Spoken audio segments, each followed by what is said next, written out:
Every parent's worst nightmare is watching their child face rejection and cruelty from a world that refuses to see their worth. In 1847, that nightmare was Mary McGraw's daily reality in the unforgiving frontier town of Cedar Ridge. Born blind with a withered left arm, 18-year-old Mary has been turned away by every man seeking a wife. The townspeople whisper that she's damaged goods, unfit for frontier life. Her brother Silas disappeared into the mountains 5 years ago after a violent fight. But now he's returned to find his sister facing a lifetime of loneliness. Silas Grizzly McGraw stands 6'4" with hands that can snap a man's neck. And he's decided no one will hurt his sister again. The town fears him, but they don't know the lengths he'll go to protect Mary's dignity. When every eligible bachelor refuses her hand, Silas makes a shocking decision that will change both their lives forever. But what desperate choice will a mountain man make when society abandons the person he loves most? Before we jump back in, tell us where you're tuning in from, and if this story touches you. Make sure you're subscribed, because tomorrow I've saved something extra special for you. The morning mist clung to the valley, like a shroud, as Mary McGraw felt her way along the familiar wooden fence that bordered their small homestead. Her fingers traced the rough-hewn posts with practiced ease, each groove and splinter telling her exactly where she stood in relation to the cabin she'd called home for 18 years. The scent of pine and wildflowers filled the crisp mountain air, and she could hear the distant sound of axes biting into timber as Cedar Ridge slowly carved itself from the wilderness. Mary had learned to navigate the world through her other senses with remarkable skill. She could identify a person's approach by the cadence of their footsteps, distinguish between the calls of different birds, and even predict weather changes by the way the wind shifted through the trees. But no amount of adaptation could shield her from the whispered conversations that followed her through town like shadows. "Poor thing," the women would murmur behind gloved hands. "Born cursed, that one. The McGraw blood runs thin." Her withered left arm hung at her side, smaller and weaker than her right, drawing stares and pitying glances wherever she went. In a frontier community where physical strength meant survival, Mary's disabilities marked her as a burden rather than a potential partner. The harsh reality of mountain life left little room for sentiment when choosing a mate. The McGraw family had once been respected in Cedar Ridge. Her father, Thomas McGraw, had been among the first settlers to establish a claim in the valley, building their cabin with his own hands and clearing the land for farming. He'd been a gentleman with weathered hands and a quick smile, teaching both his children to find strength in kindness rather than fear. Their mother, Catherine, had been the town's unofficial midwife, helping bring dozens of babies into the world with skill and compassion. But Thomas and Catherine McGraw had been dead for 3 years now, victims of the fever that swept through the valley one brutal winter. Mary still remembered her father's final words, whispered through cracked lips as he lay dying, "Take care of your sister, Silas. She's got more strength than folks give her credit for." That was before everything changed, before Silas disappeared into the mountains like a ghost, leaving Mary alone to face a world that saw her as damaged goods. The memory of that terrible night still haunted her dreams. Silas had been 23 then, strong and proud, working as a blacksmith's apprentice and courting Rebecca Thompson, the banker's daughter. He'd been different before the incident, gentler, more civilized, quick to laugh and slow to anger. But when 3 drunk cowboys decided to have some fun at Mary's expense outside the general store, something in Silas had snapped like a dry branch. Mary had been shopping for supplies, guided by Mrs. Henderson, when the men started their cruel game. They'd knocked packages from her hands, pushed her into mud puddles, and called her names that made decent folk look away in shame. She'd endured it all with quiet dignity, as she'd been taught, until one of them grabbed her withered arm and twisted it behind her back. Silas had arrived like a force of nature, his hammer still in his hand from the smithy. The first cowboy never saw the blow coming. Silas's fist connected with his jaw with the sound of splitting wood, dropping him unconscious to the dusty street. The second man reached for his gun, but found himself lifted off the ground by his throat, his feet kicking helplessly in the air. The third turned to run, but Silas caught him with the hammer, the metal head striking just below his knee with a sickening crunch. When the dust settled, one man would never walk properly again. Another would eat nothing but soup for months through his wired jaw, and the third had fled town entirely. Silas stood over them like an avenging angel, blood on his knuckles and murder in his eyes. "Daring anyone else to step forward, touch my sister again," he'd growled, his voice carrying to every corner of the silent street. "And I'll bury what's left of you in the mountains, where nobody will ever find the bones." That weathered hunting knife at his belt had caught the afternoon light like a promise of violence, its worn leather handle speaking of countless hours in the wilderness where different rules applied. Their father had carried that same blade, and his father before him, passing down not just a tool, but a legacy of protecting what mattered most. The town had been split in their reaction.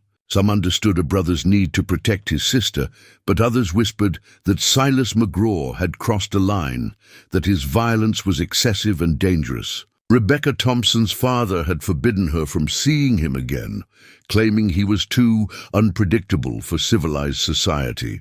The sheriff had suggested that perhaps it would be best if Silas found somewhere else to practice his trade.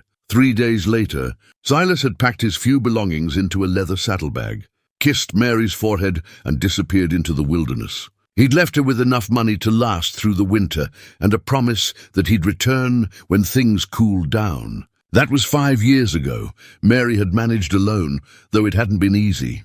She'd learned to tend their small garden, preserve food for winter, and maintain the cabin as best she could. Neighbors helped when they could spare the time, but frontier life was hard for everyone, and charity had its limits. She'd grown used to the loneliness, the long evenings with only her thoughts for company, the way conversations stopped when she entered a room. But the worst part was watching other young women her age find husbands and start families while she remained invisible. At 18, most frontier women were already married with children on the way. Mary had received exactly 3 proposals in her lifetime, each one more painful than the last. The first had come from Gerald Watson, a widower in his 60s whose wife had died in childbirth.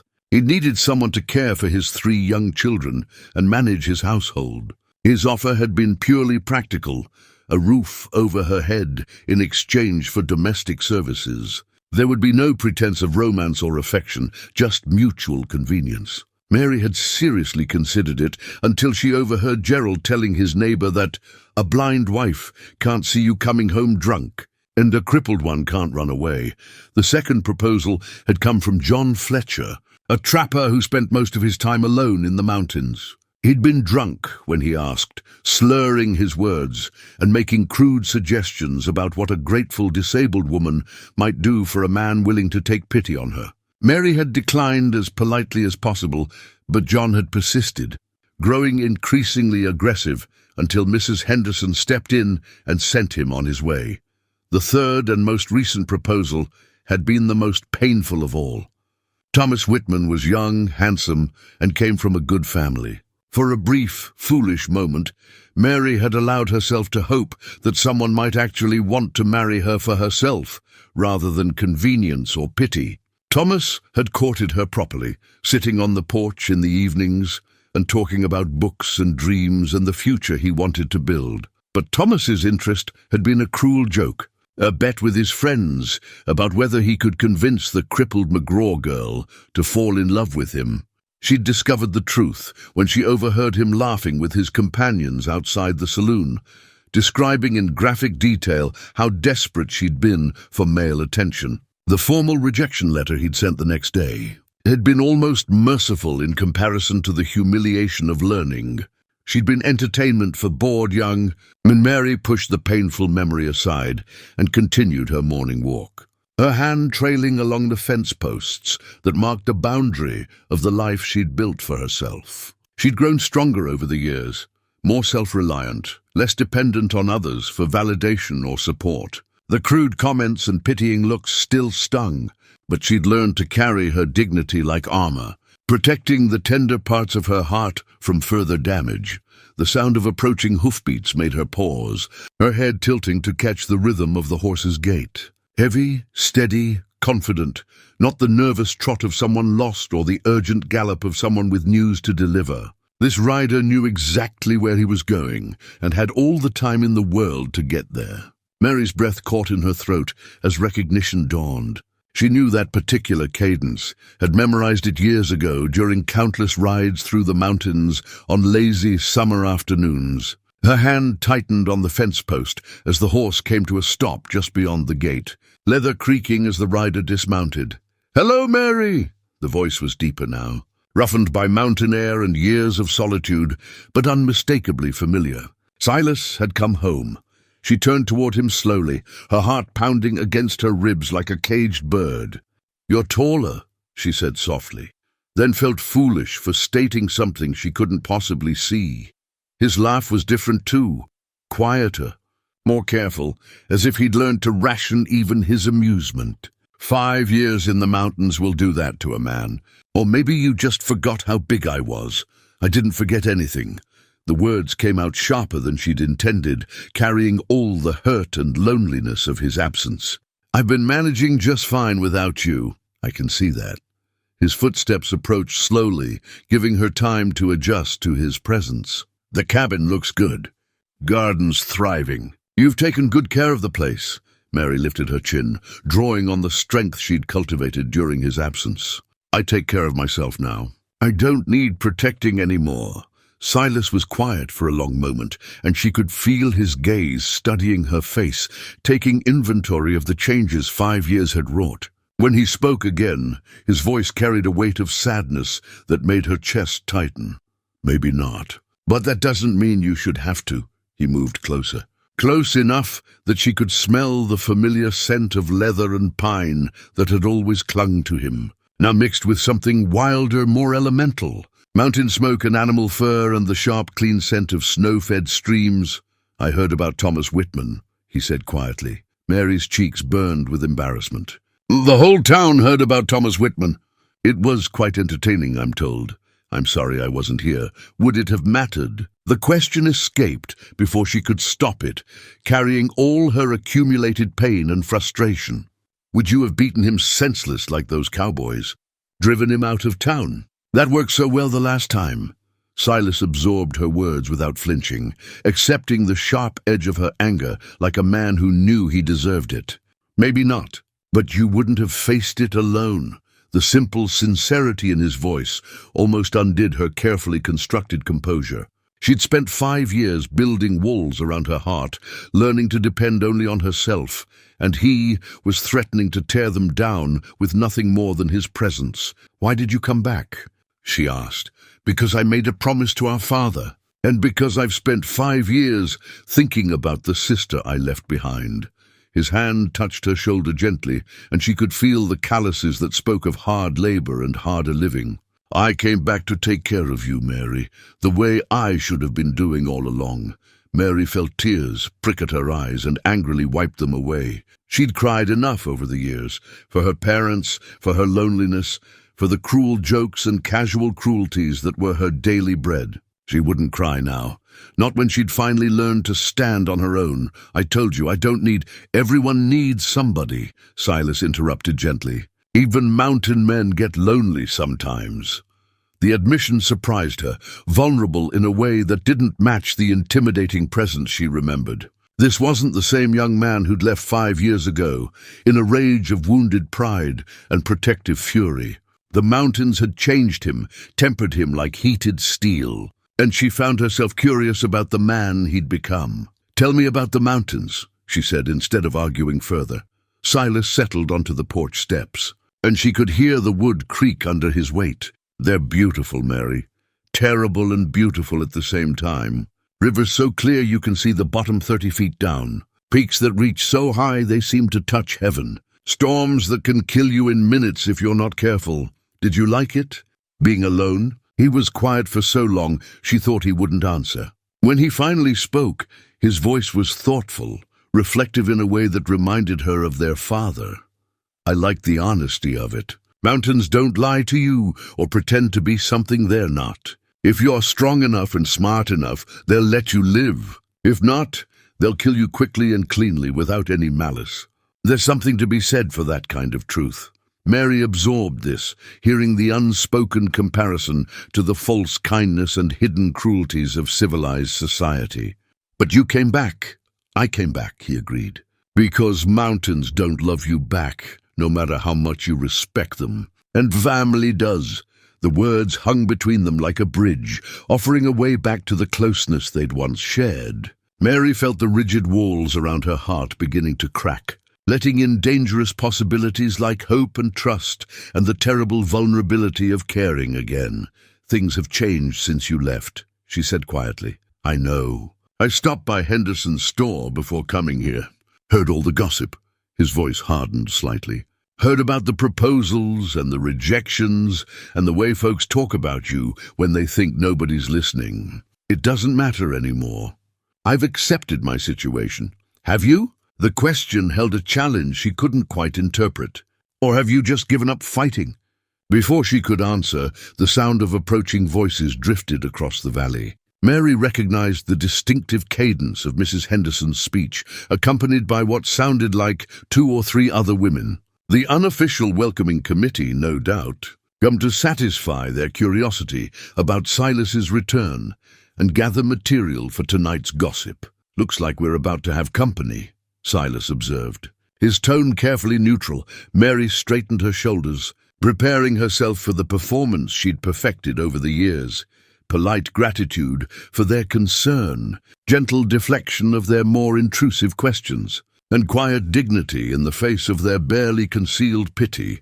But something in Silas's presence changed the dynamic, adding an element of danger to what should have been a routine social visit. She could feel the tension radiating from him like heat from a forge, controlled but unmistakable. Silas, she said quietly, urgently. Whatever you're thinking, don't.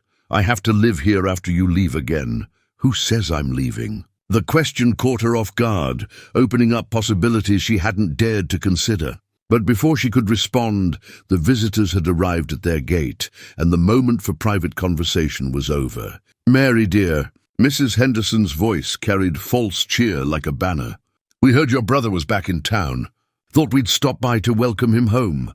Mary felt Silas rise from the steps beside her, his movement fluid and controlled. When he spoke, his voice was polite but distant, holding the same careful neutrality she'd heard in the voices of men who'd learned not to trust easily. Ladies, kinda you to stop by. The conversation that followed was a masterpiece of frontier diplomacy, polite inquiries about his time away, carefully neutral comments about how well Mary had managed alone, and subtle probes for information about his plans. Mary listened to it all with growing awareness of the undercurrents, the way the women's voices tightened when they spoke to Silas, the careful distance they maintained from both siblings. Nothing had changed. If anything, Silas's reputation had grown darker in his absence, fed by speculation and fear, and Mary remained what she'd always been, an object of pity, discussed as if she weren't present, her future a matter for community concern rather than personal choice. But as the visit wore on, Mary became aware of something else, a shift in her own perspective that had nothing to do with the visitors and everything to do with the man sitting beside her. For the first time in years, she wasn't facing the world's judgment alone. Whatever else had changed, whatever complications his return might bring, Silas was here.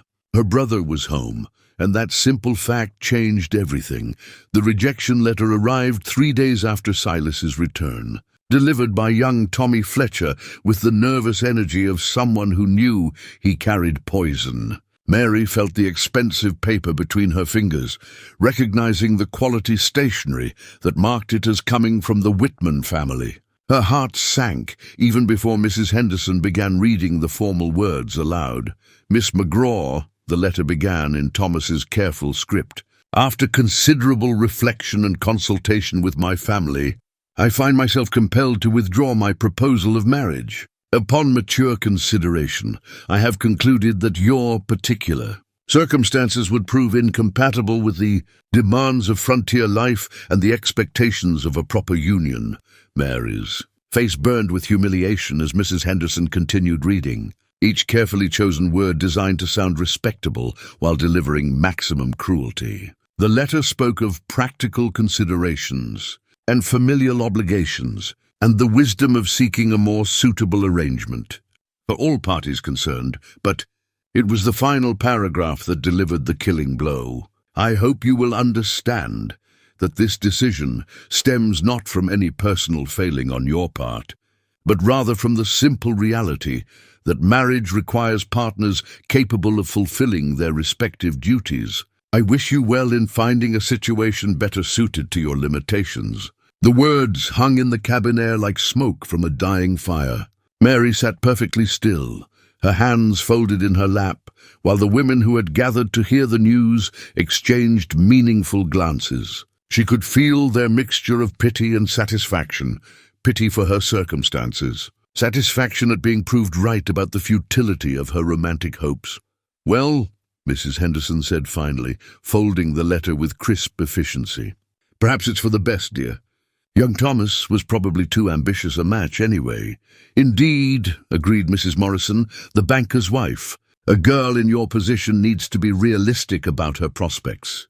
There are other possibilities to consider, perhaps as a companion to an elderly widow, or helping with children in exchange for room and board." Mary nodded woodenly, playing her expected part in this familiar theatre of feminine sympathy. She'd performed this scene before, accepting comfort that felt more like salt in an open wound, pretending gratitude for advice that amounted to suggestions for genteel surrender. "Mr. Watson has been asking after you again," Mrs. Henderson continued with forced brightness. "He's still in need of someone to help with his household. The children have been quite unruly since his wife passed. Or there's always the Morrisons' offer," added Mrs. Cooper. "They could use help in the store. And there's a small room above the stockroom that would serve well enough for a single woman. Single woman." The words settled over Mary like a shroud, defining her future in terms of what she would never be, rather than what she might become. At 18, she was already being measured for the narrow confines of spinsterhood, her life mapped out in careful compromise and quiet resignation. The women continued their discussion, debating the merits of various charitable arrangements as if Mary were a piece of furniture to be placed wherever it might prove most useful. She listened with growing numbness, feeling herself disappearing even as they spoke about her future. It was then that Silas returned from his trip to town. Mary heard his boots on the porch first, the heavy tread that announced his presence like distant thunder. The conversation in the cabin died abruptly as the door opened, and she could feel the sudden tension in the room as four respectable women found themselves facing the man they'd spent 5 years describing as a dangerous savage. "Ladies," Silas said quietly, his voice carrying the careful neutrality she was learning to recognize. "Didn't expect to find a gathering. We were just—" Mrs. Henderson began, then faltered as she apparently remembered the letter she still held. "That is, we came to deliver another rejection," Mary said quietly, finding her voice at last. "Thomas Whitman has decided I'm unsuitable for marriage. The ladies were kind enough to discuss my options." The silence that followed was thick enough to cut with a knife. Mary could hear the whisper of paper as Mrs. Henderson shifted nervously, the creak of floorboards as the other women adjusted their positions, the steady rhythm of Silas's breathing as he absorbed the situation. "I see," he said finally. "And what options would those be?" Mrs. Morrison cleared her throat delicately.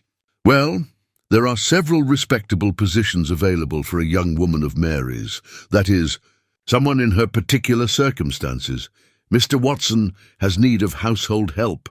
And my husband has mentioned the possibility of—" "You're talking about servitude," Silas interrupted, his voice still quiet but carrying an edge that made the women shift uncomfortably. "Dress it up however you like, but you're discussing ways for my sister to work for her keep like a hired girl. Now see here, Mrs. Henderson bristled. We're trying to help. A woman has to be practical about these things. Mary can't afford to be particular about what? About being treated with basic human dignity. The temperature in the room seemed to drop 10 degrees. Mary could feel the dangerous stillness that had settled over her brother. The same controlled tension she remembered from that terrible day 5 years ago. Silas, she said quietly, desperately. They mean well, do they? He moved further into the room, and Mary heard the subtle sounds of the women drawing back, recognizing predator instincts that civilization hadn't quite managed to tame. Because it sounds to me like they're planning to parcel out my sister's life like she's charity goods. Your sister's situation requires practical considerations, Mrs. Cooper said stiffly. Perhaps if you had remained to provide for her, instead of disappearing into the wilderness. Perhaps, Silas agreed. His voice deadly calm. You should worry about your own family's affairs and leave mine to me. The confrontation escalated quickly from there. Mrs. Henderson demanded to know what right Silas had to speak to respectable women in such a manner. Mrs. Morrison questioned whether a man who'd chosen to live like a savage was fit to make decisions for his sister's welfare. Mrs. Cooper suggested that perhaps the sheriff should be informed about threatening behavior toward law-abiding citizens. Through it all, Mary sat frozen in her chair, watching her world tear itself apart around her. The careful balance she'd maintained for 5 years, the polite acceptance, the grateful submission to community judgment. The dignified endurance of her circumstances was crumbling under the force of Silas's protective fury. Get out, he said finally, his voice cutting through their protests like an axe through kindling. Get out of my house and don't come back unless you're invited. Well, I never, Mrs. Henderson sputtered. No, Silas agreed. You never considered that my sister might want something more than your scraps of charity. You never thought she might deserve better than a life of grateful servitude.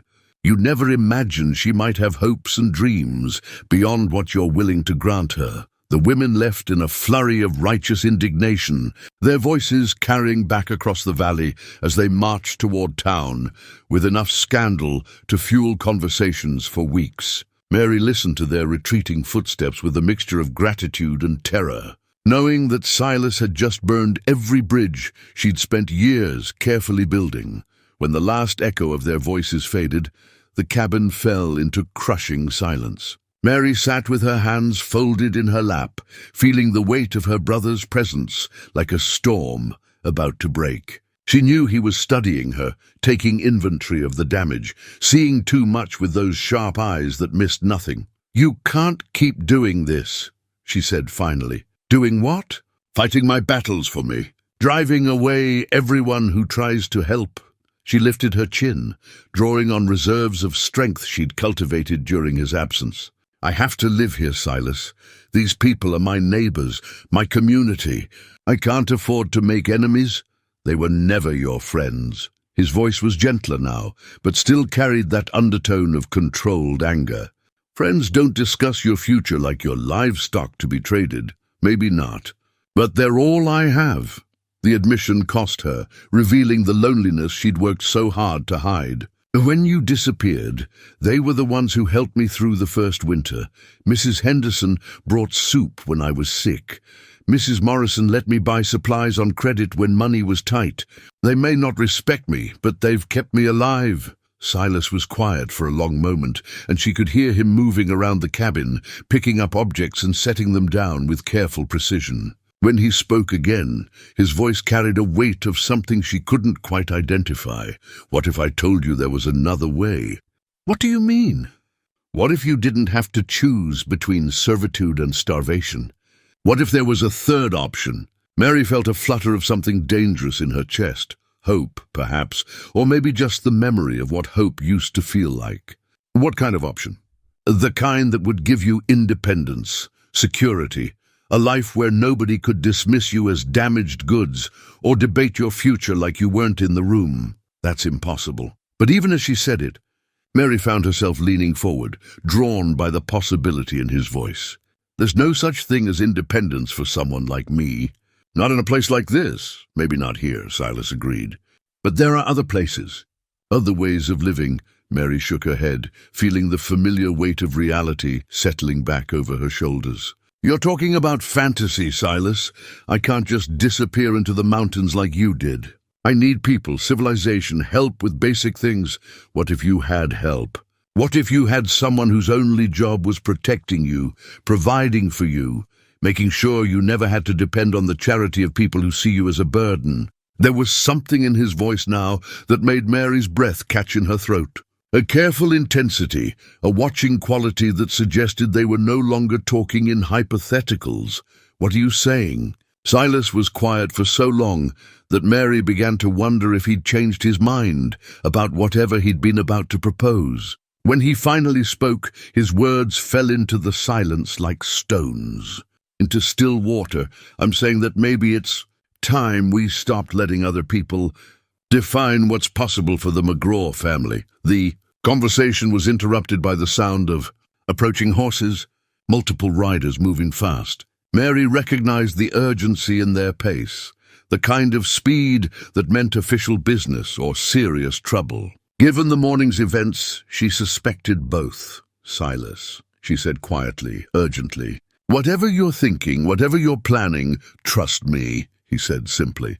For once in your life, Mary, trust that someone is going to take care of you the way you deserve. The riders were Sheriff Coleman and his two deputies, along with Thomas Whitman and his father. Mary could identify each man by the sound of his horse, the creak of his leather, the particular way he sat his saddle. It was a skill she'd developed over years of careful observation, learning to read the world through sound and smell and the subtle vibrations that traveled through the ground. They dismounted with the careful precision of men who expected trouble, their boots hitting the packed earth with military rhythm. Mary could feel the tension radiating from Silas like heat from a forge, controlled but unmistakable. "McGraw!"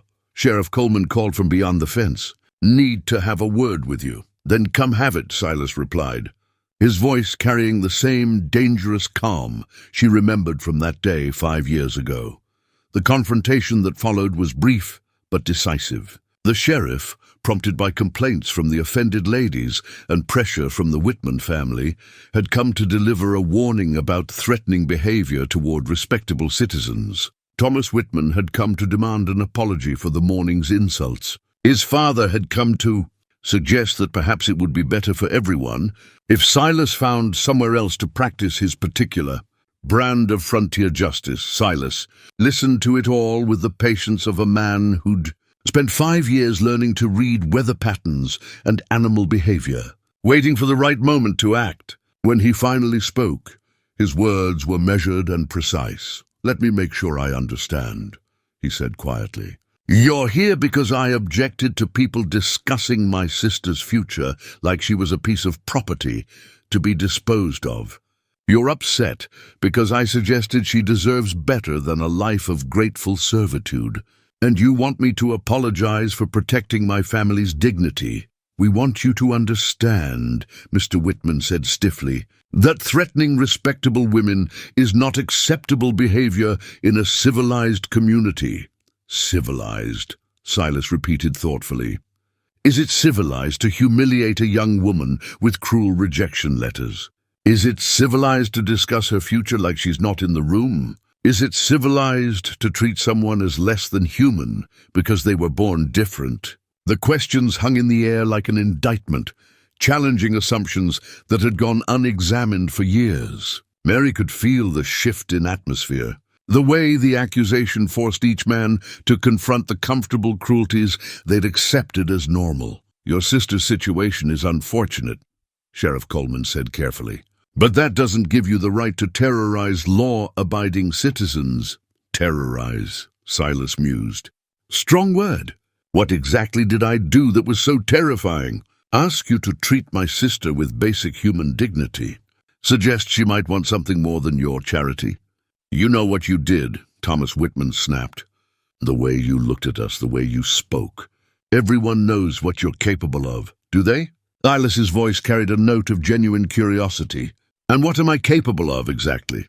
The question forced an uncomfortable silence, as the men realized they were operating on assumption and reputation rather than actual knowledge. What exactly had Silas done beyond defend his sister and express dissatisfaction with her treatment? It was Mr. Whitman who finally broke the silence, his voice carrying the authority of wealth and social position. We're not here to debate philosophy, McGraw. We're here to tell you that this community won't tolerate threats or violence. If you can't conduct yourself like a civilized man, perhaps you should return to wherever you've been hiding these past 5 years. Perhaps I should, Silas agreed mildly. The question is, what happens to Mary when I go? The question caught them off guard, forcing them to confront the practical implications of their demand. If Silas left again, Mary would be alone and vulnerable, dependent on the charity of people who saw her as a burden. But if he stayed, they'd have to deal with a man who refused to accept their comfortable assumptions about his sister's place in their world. Your sister will be taken care of, Sheriff Coleman said finally. The community looks after its own. The way you looked after her while I was gone? Silas's voice carried an edge of mockery, letting her struggle alone, discussing her future like she was livestock, treating every act of basic kindness like a favor she should be grateful for. We did our best, Mr. Whitman began. Your best, Silas interrupted, was 3 proposals from men who saw her as either a servant, a target for cruel jokes, or a source of amusement. Your best was relegating her to a life of spinsterhood and service at 18 years old. Your best was making her feel grateful for scraps of charity and polite dismissal. Each word hit like a physical blow, stripping away the comfortable justifications that allowed good people to participate in casual cruelty. Mary could feel the men shifting uncomfortably, forced to confront the reality of what their kindness had actually meant for her life. What do you want from us? Sheriff Coleman asked finally. Silas was quiet for a long moment, and Mary could feel him weighing options, calculating possibilities. When he spoke, his words carried the weight of a decision that would change everything. I want you to leave us alone, he said simply. Stop trying to plan my sister's future. Stop treating her like a problem to be solved. Stop pretending your charity is kindness when it's really just a way to feel better about your own cruelty. And if we don't, Thomas Whitman challenged. Silas's laugh was soft and dangerous. Then you'll discover exactly what I'm capable of. The threat hung in the air like smoke, implicit but unmistakable. The men exchanged glances, recognizing that they'd reached the limits of peaceful negotiation. They could push further, escalate the confrontation, but doing so would mean accepting responsibility for whatever followed. In the end, they chose discretion over valor, mounting their horses with careful dignity and riding away with promises of future consequences that fooled no one. Mary listened to their retreating hoofbeats with a mixture of relief and terror, knowing that her brother had just declared war on the only life she'd ever known. When the last echo of their horses faded, Silas came to sit beside her on the porch steps. She could feel the tension slowly draining from him, like water from a broken dam. You realize what you've just done, she said quietly. I've bought us time to consider our options. What options? You've just made enemies of half the town. They'll never accept me now, never help me again. If something happens to you, nothing's going to happen to me. His voice carried absolute certainty. And nothing's going to happen to you either. Not anymore? Mary shook her head, feeling the weight of reality settling over her like a familiar burden. You can't protect me from the whole world. Silas, you can't fight every person who treats me badly, or change the way people think about disability and marriage and— Maybe not, he interrupted gently. But I can make sure you never have to face it alone again. There was something in his voice that made Mary's breath catch, a careful intensity that suggested they were approaching dangerous territory. She could feel him watching her, weighing words, preparing to say something that would change everything between them. The moment stretched between them like a bridge over an impossible chasm. filled with possibilities too shocking to contemplate and too tempting to dismiss. Mary felt her heart begin to race as she realized that her brother was about to propose something that would either save her or damn them both. That evening, as the sun painted the valley in shades of gold and crimson, Silas approached the townspeople with the careful precision of a man walking through a minefield. Mary could hear him moving around their small property, the sound of his boots on packed earth mixing with the distant murmur of voices as curious neighbors gathered to witness whatever confrontation was brewing. She sat on the porch steps, her fingers wrapped around their mother's worn Bible, finding comfort in the familiar texture of cracked leather and well-thumbed pages. Catherine McGraw had carried this book through 3 pregnancies, 2 miscarriages, and countless frontier hardships, marking significant passages with pressed flowers and handwritten notes that still carried the faint scent of lavender. "Fear not, for I am with you," Mary whispered, reading from one of her mother's favorite verses by touch alone. The familiar words had sustained their family through Thomas's death, through the fever that took Catherine, through Silas's violent departure and Mary's long years of solitude. But tonight, those words felt different, less like comfort and more like a challenge to trust in something beyond her own understanding. The sound of approaching footsteps made her look up, though she could distinguish between visitors by sound alone. These were the measured steps of men who came bearing authority. Sheriff Coleman again, accompanied by at least 2 others, whose gait suggested they carried the weight of community responsibility. "Miss McGraw," Sheriff Coleman called out, his voice carrying forced politeness. "Might we have a word?" Mary closed the Bible carefully, setting it aside as she prepared for what she suspected would be another attempt to manage her future without her consent. "Of course, Sheriff, though I should mention that my brother is somewhere about the property. Actually, it's you we came to speak with." "Privately, if possible." The request surprised her. In 5 years of living alone, no one had ever sought her opinion on matters of importance. She was someone things happened to, not someone whose thoughts carried weight in community decisions. "I'm listening," she said simply. Sheriff Coleman cleared his throat, and Mary could hear the rustle of paper as someone, probably Judge Morrison, based on the scent of expensive tobacco, consulted what sounded like official documents. "Miss McGraw, we've come to discuss your situation. Your future welfare, specifically, and certain concerning reports about your brother's intentions." Mary felt her spine straighten. Drawing on the dignity her mother had taught her was every person's birthright, regardless of circumstances. "What sort of intentions?" "There's been talk," Judge Morrison said carefully, "about plans to remove you from the community, to take you somewhere without proper oversight or civilized society to protect your interests." "I see." Mary kept her voice level despite the anger building in her chest. "And who exactly has been discussing these plans?" "Because I certainly haven't been consulted about my own future. Now, Miss McGraw," Sheriff Coleman said, in the tone men used when they wanted to sound reasonable while dismissing a woman's concerns. "We understand this is difficult, but your brother's reputation precedes him. His violent tendencies are well documented, are they?" Mary asked quietly. "Could you be specific about these documented violent tendencies? Because from where I sit, Silas has never harmed anyone who wasn't actively hurting his family."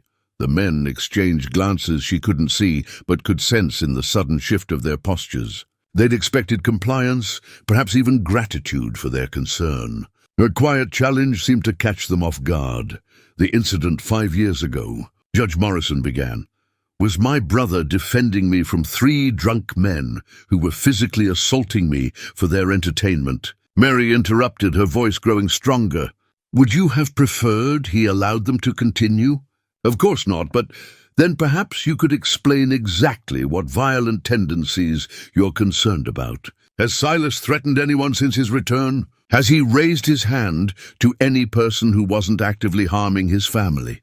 Or are you simply uncomfortable with the idea that someone might refuse to accept your judgments about my life?" The silence that followed was thick with uncomfortable truth. Mary could hear shifting feet, nervous coughs, The whisper of clothing as the men adjusted their positions, like soldiers, realizing they'd walked into an ambush. It was Judge Morrison who finally broke the silence, his voice carrying the careful authority of a man used to having his decisions accepted without question. "Miss McGraw, we're concerned about reports that your brother intends to take you away from Cedar Ridge, away from the community that has cared for you during his absence." "Cared for me," Mary repeated thoughtfully. "Is that what you call it? Because I remember 5 years of charity that came with conditions, help that had to be earned through grateful submission, and constant reminders that I should be thankful for scraps of basic human kindness. You've been provided for." "I've been managed," Mary corrected firmly. "My future has been debated like a community project, my personal life discussed like entertainment, and my worth measured entirely by how little trouble I cause for people who see me as their burden to bear." The words came out with surprising force, carrying 5 years of accumulated frustration and carefully suppressed anger. Mary felt a strange sense of liberation in finally speaking truth she'd kept buried under layers of polite gratitude and dignified endurance. "Miss McGraw," Sheriff Coleman said carefully, "we understand you may feel—" "Do you?" Mary stood, drawing herself up to her full height with the quiet dignity her mother had modeled through every hardship. "Do you understand what it's like to listen to people plan your future like you're not in the room?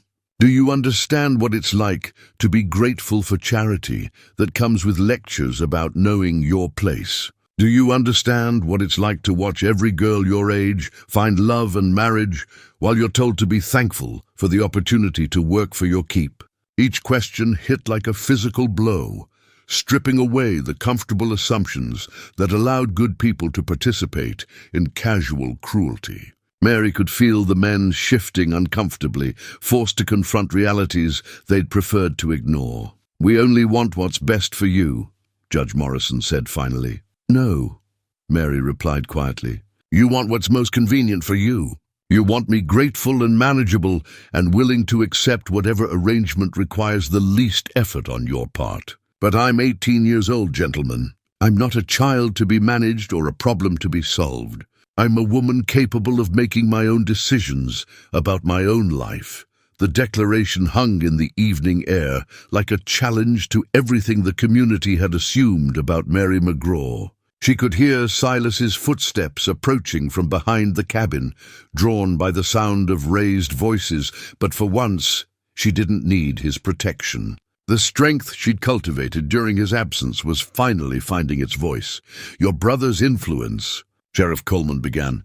"My brother's influence has nothing to do with this," Mary interrupted. "These are my thoughts, my feelings, my decisions. Silas didn't teach me to value my own dignity. Our mother did. He didn't show me I deserved better than charity disguised as kindness. 5 years of your charity did that."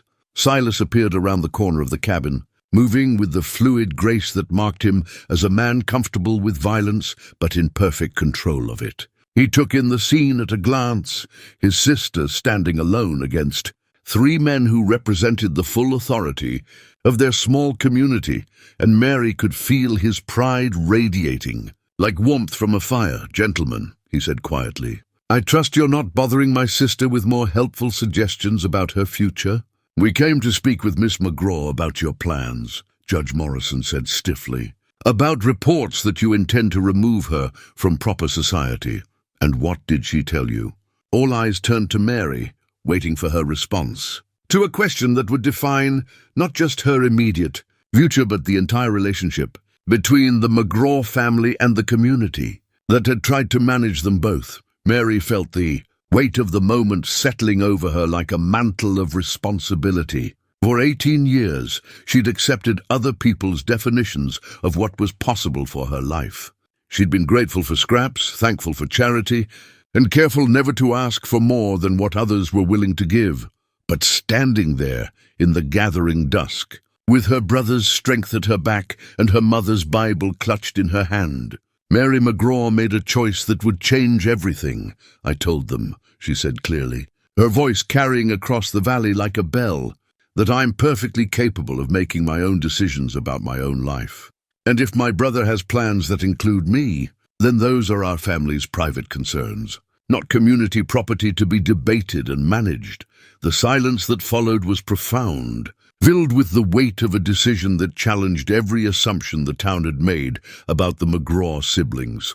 Mary could feel the shift in the evening air, the recognition that something fundamental had changed in the balance of power between the family and the community that had tried to control them. Judge Morrison cleared his throat with obvious discomfort. "Miss McGraw, I hope you'll reconsider. There are proper channels for what?" Mary asked quietly.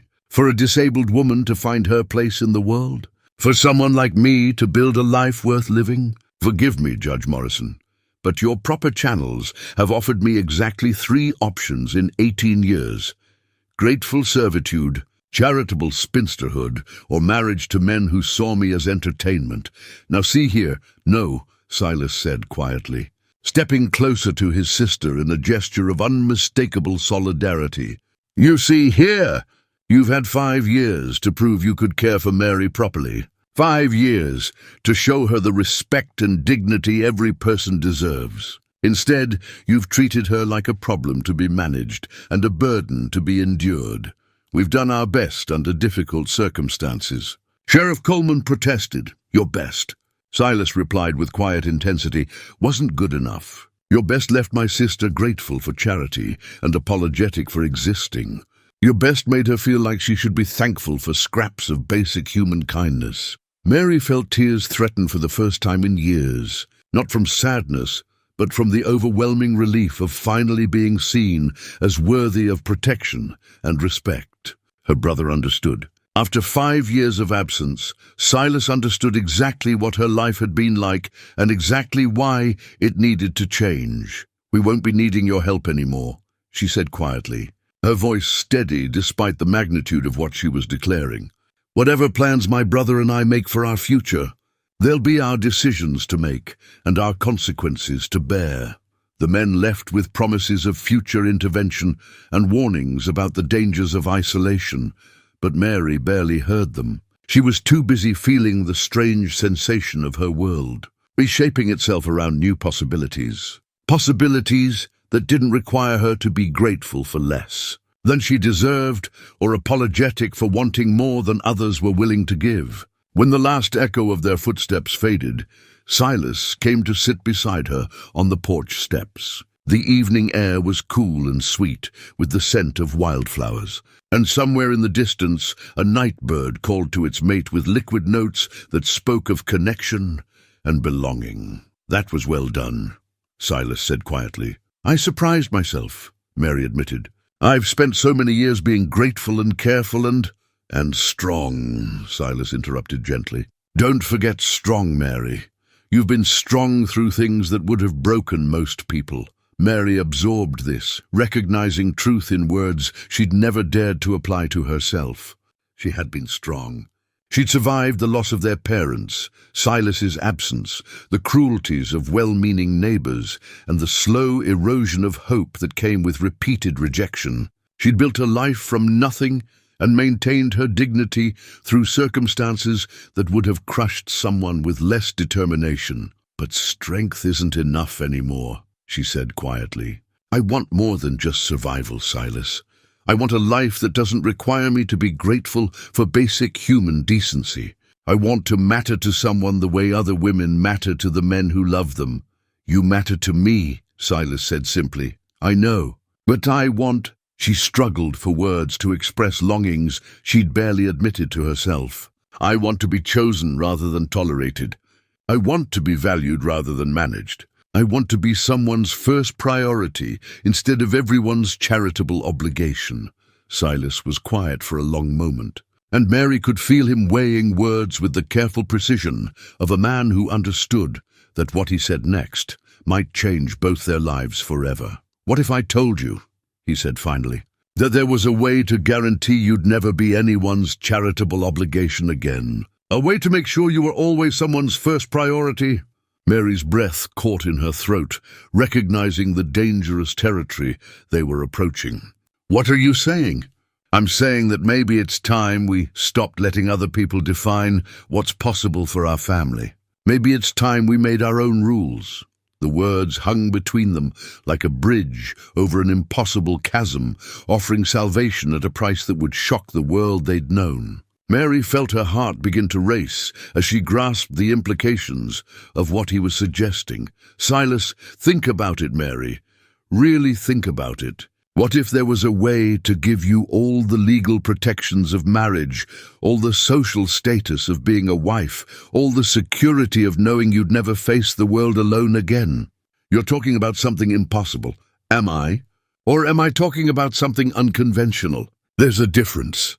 Mary sat in stunned silence, her mind reeling with the audacity of what he was proposing. Marriage to her own brother, the one person who had never seen her as damaged or incomplete, who had protected her without expecting gratitude, who was offering her a partnership rather than charity. People would never accept it, she whispered.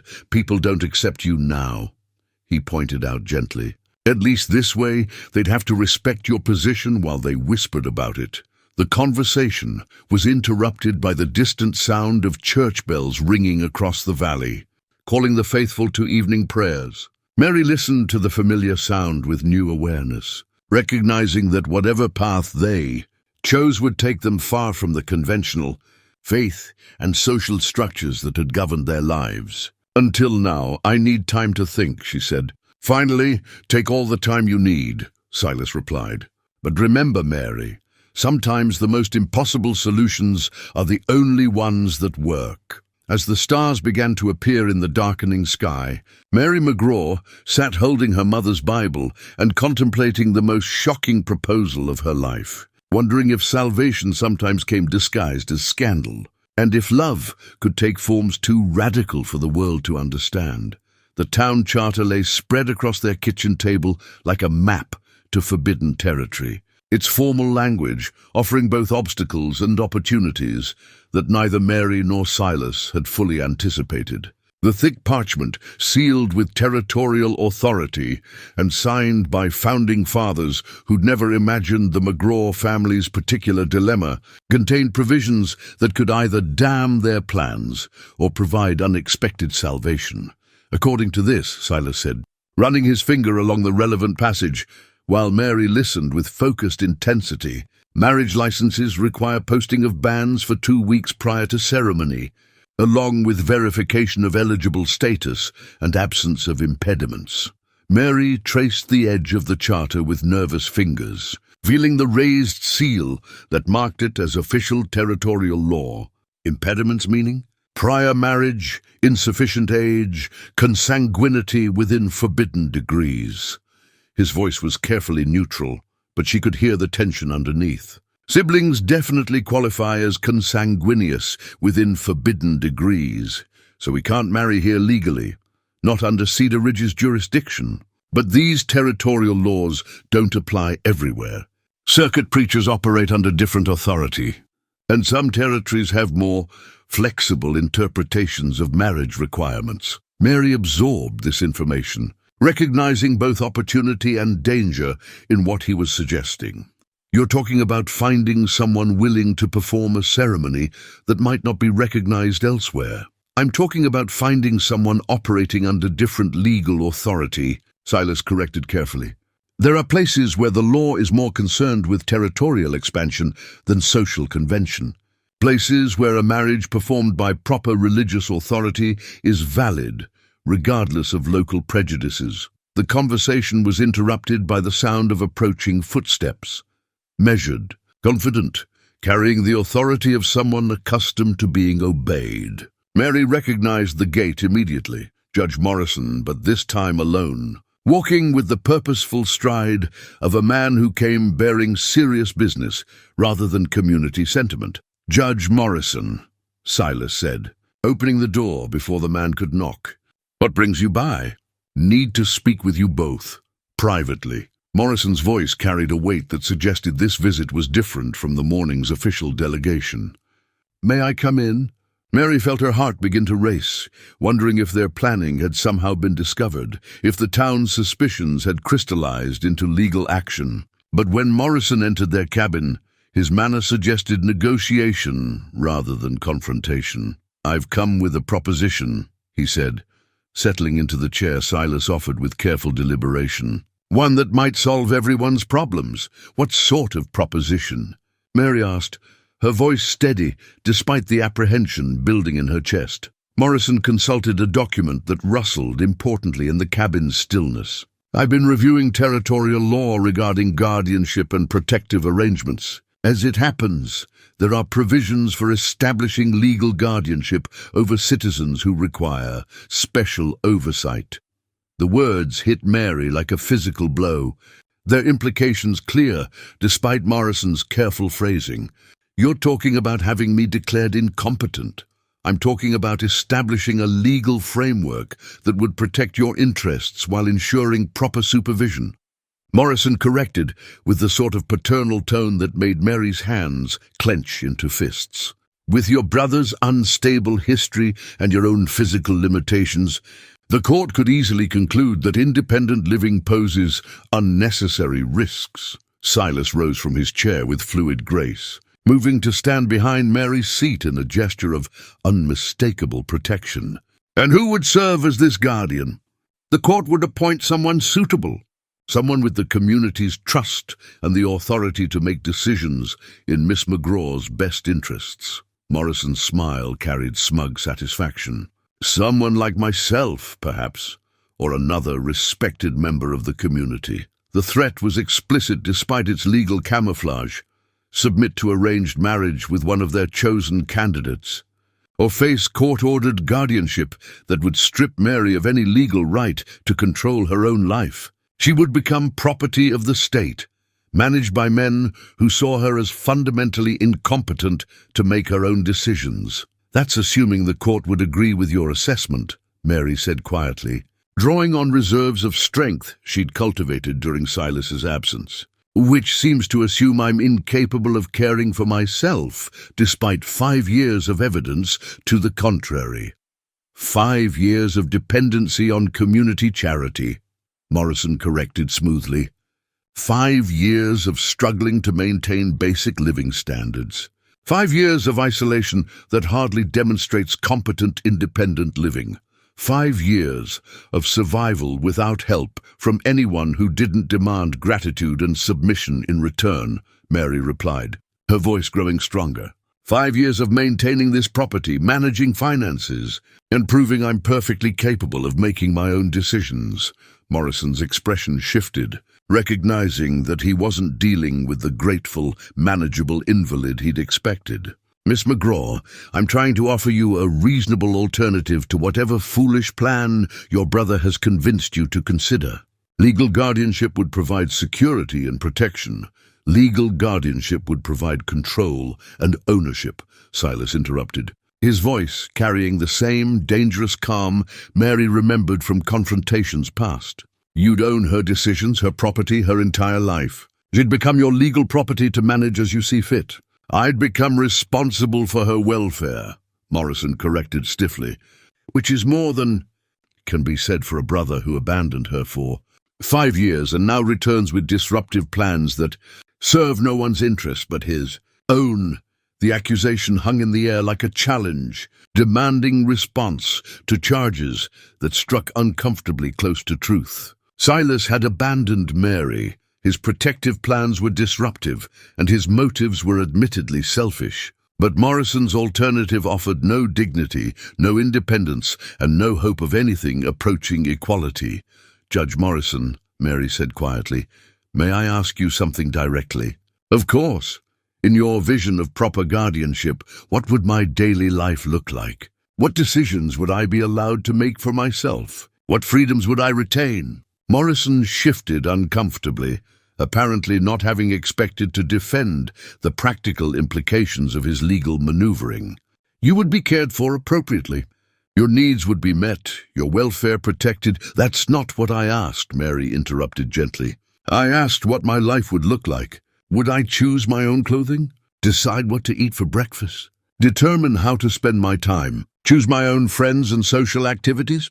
Each question forced Morrison to confront the reality that legal guardianship would reduce Mary to the status of a child, stripped of every right that marked her as an adult capable of independent thought and action. Your guardian would naturally consider your preferences, but the final decisions would be his, Mary said quietly. My preferences would be considered only if they aligned with his judgment about what was appropriate for someone in my situation. Miss McGraw, you're being unrealistic about... I'm being realistic about the difference between protection and ownership, Mary replied with quiet intensity. You're offering to make me legal property of someone who sees me as fundamentally incapable of managing my own existence. How is that different from slavery? The comparison shocked Morrison into uncomfortable silence, forcing him to confront implications he'd apparently preferred to avoid. Legal guardianship over a competent adult was indeed a form of ownership, stripping away every right that distinguished free citizens from property. Your situation requires special considerations, he said finally. My situation requires respect for my dignity and autonomy, Mary corrected firmly, neither of which is possible. Under legal arrangements that treat me as incompetent property, to be managed by men who've never bothered to ask what I actually want from life. Silas placed a protective hand on Mary's shoulder, his touch offering strength and solidarity. I think you have your answer, Judge Morrison. My sister prefers to remain free rather than become anyone's legal property. Morrison rose with obvious displeasure, recognizing that his carefully planned negotiation had collapsed under Mary's refusal to accept diminished status in exchange for security. You're making a mistake, Miss McGraw. Both of you are making mistakes that will have serious consequences. Perhaps, Mary agreed quietly, but they'll be our mistakes to make and our consequences to bear, which is more than your guardianship would offer. After Morrison left with promises of legal action and warnings about defying court authority, Mary and Silas sat in their kitchen, surrounded by the scattered papers that represented their father's hidden legacy and their own dangerous plans. He means it, Silas said quietly. About the guardianship proceedings, Morrison has enough influence to make it happen if we give him time. Then we don't give him time, Mary replied, surprising herself with the decisiveness in her voice. We move forward with our own plans before he can move forward with his. Are you certain? Once we take this step, there's no going back. No returning to the way things were, no making peace with the community we're leaving behind. Mary considered this, weighing the finality of what they were contemplating against the alternatives Morrison had made clear. Legal guardianship that would strip her of every dignity. Arranged marriage to men who saw her as convenient property. A life of grateful submission to people who measured her worth entirely by how little trouble she caused. Or marriage to the one person who had never seen her as anything less than whole, I'm certain, she said quietly. Whatever this costs us, whatever people say about it, it has to be better than becoming someone's legal property. Silas was quiet for a long moment, and Mary could feel him wrestling with the magnitude of what they were deciding. When he spoke again, his voice carried the weight of final commitment. Then we need to move quickly. Find a preacher willing to perform the ceremony, arrange transportation to Montana Territory, and disappear before Morrison can file his guardianship petition. How long do we have? Legal proceedings take time, but not much time when the judge is motivated and the case seems straightforward. A week, maybe 2 at most. Mary absorbed this, recognizing that their entire future would be determined in the next few days. Everything they'd known, everyone they'd been, would be left behind in favor of an uncertain future built on an impossible foundation. There's something else we need to discuss, Silas said carefully. Something about what this marriage would actually mean in practical terms. Mary felt her heart begin to race, recognizing that they were approaching the most difficult conversation of their lives. They discussed the legal benefits and social implications of their plan, but they'd carefully avoided talking about the intimate realities of marriage between siblings. What do you mean? I mean that people will expect certain things from a married couple. They'll watch for signs of normal married life.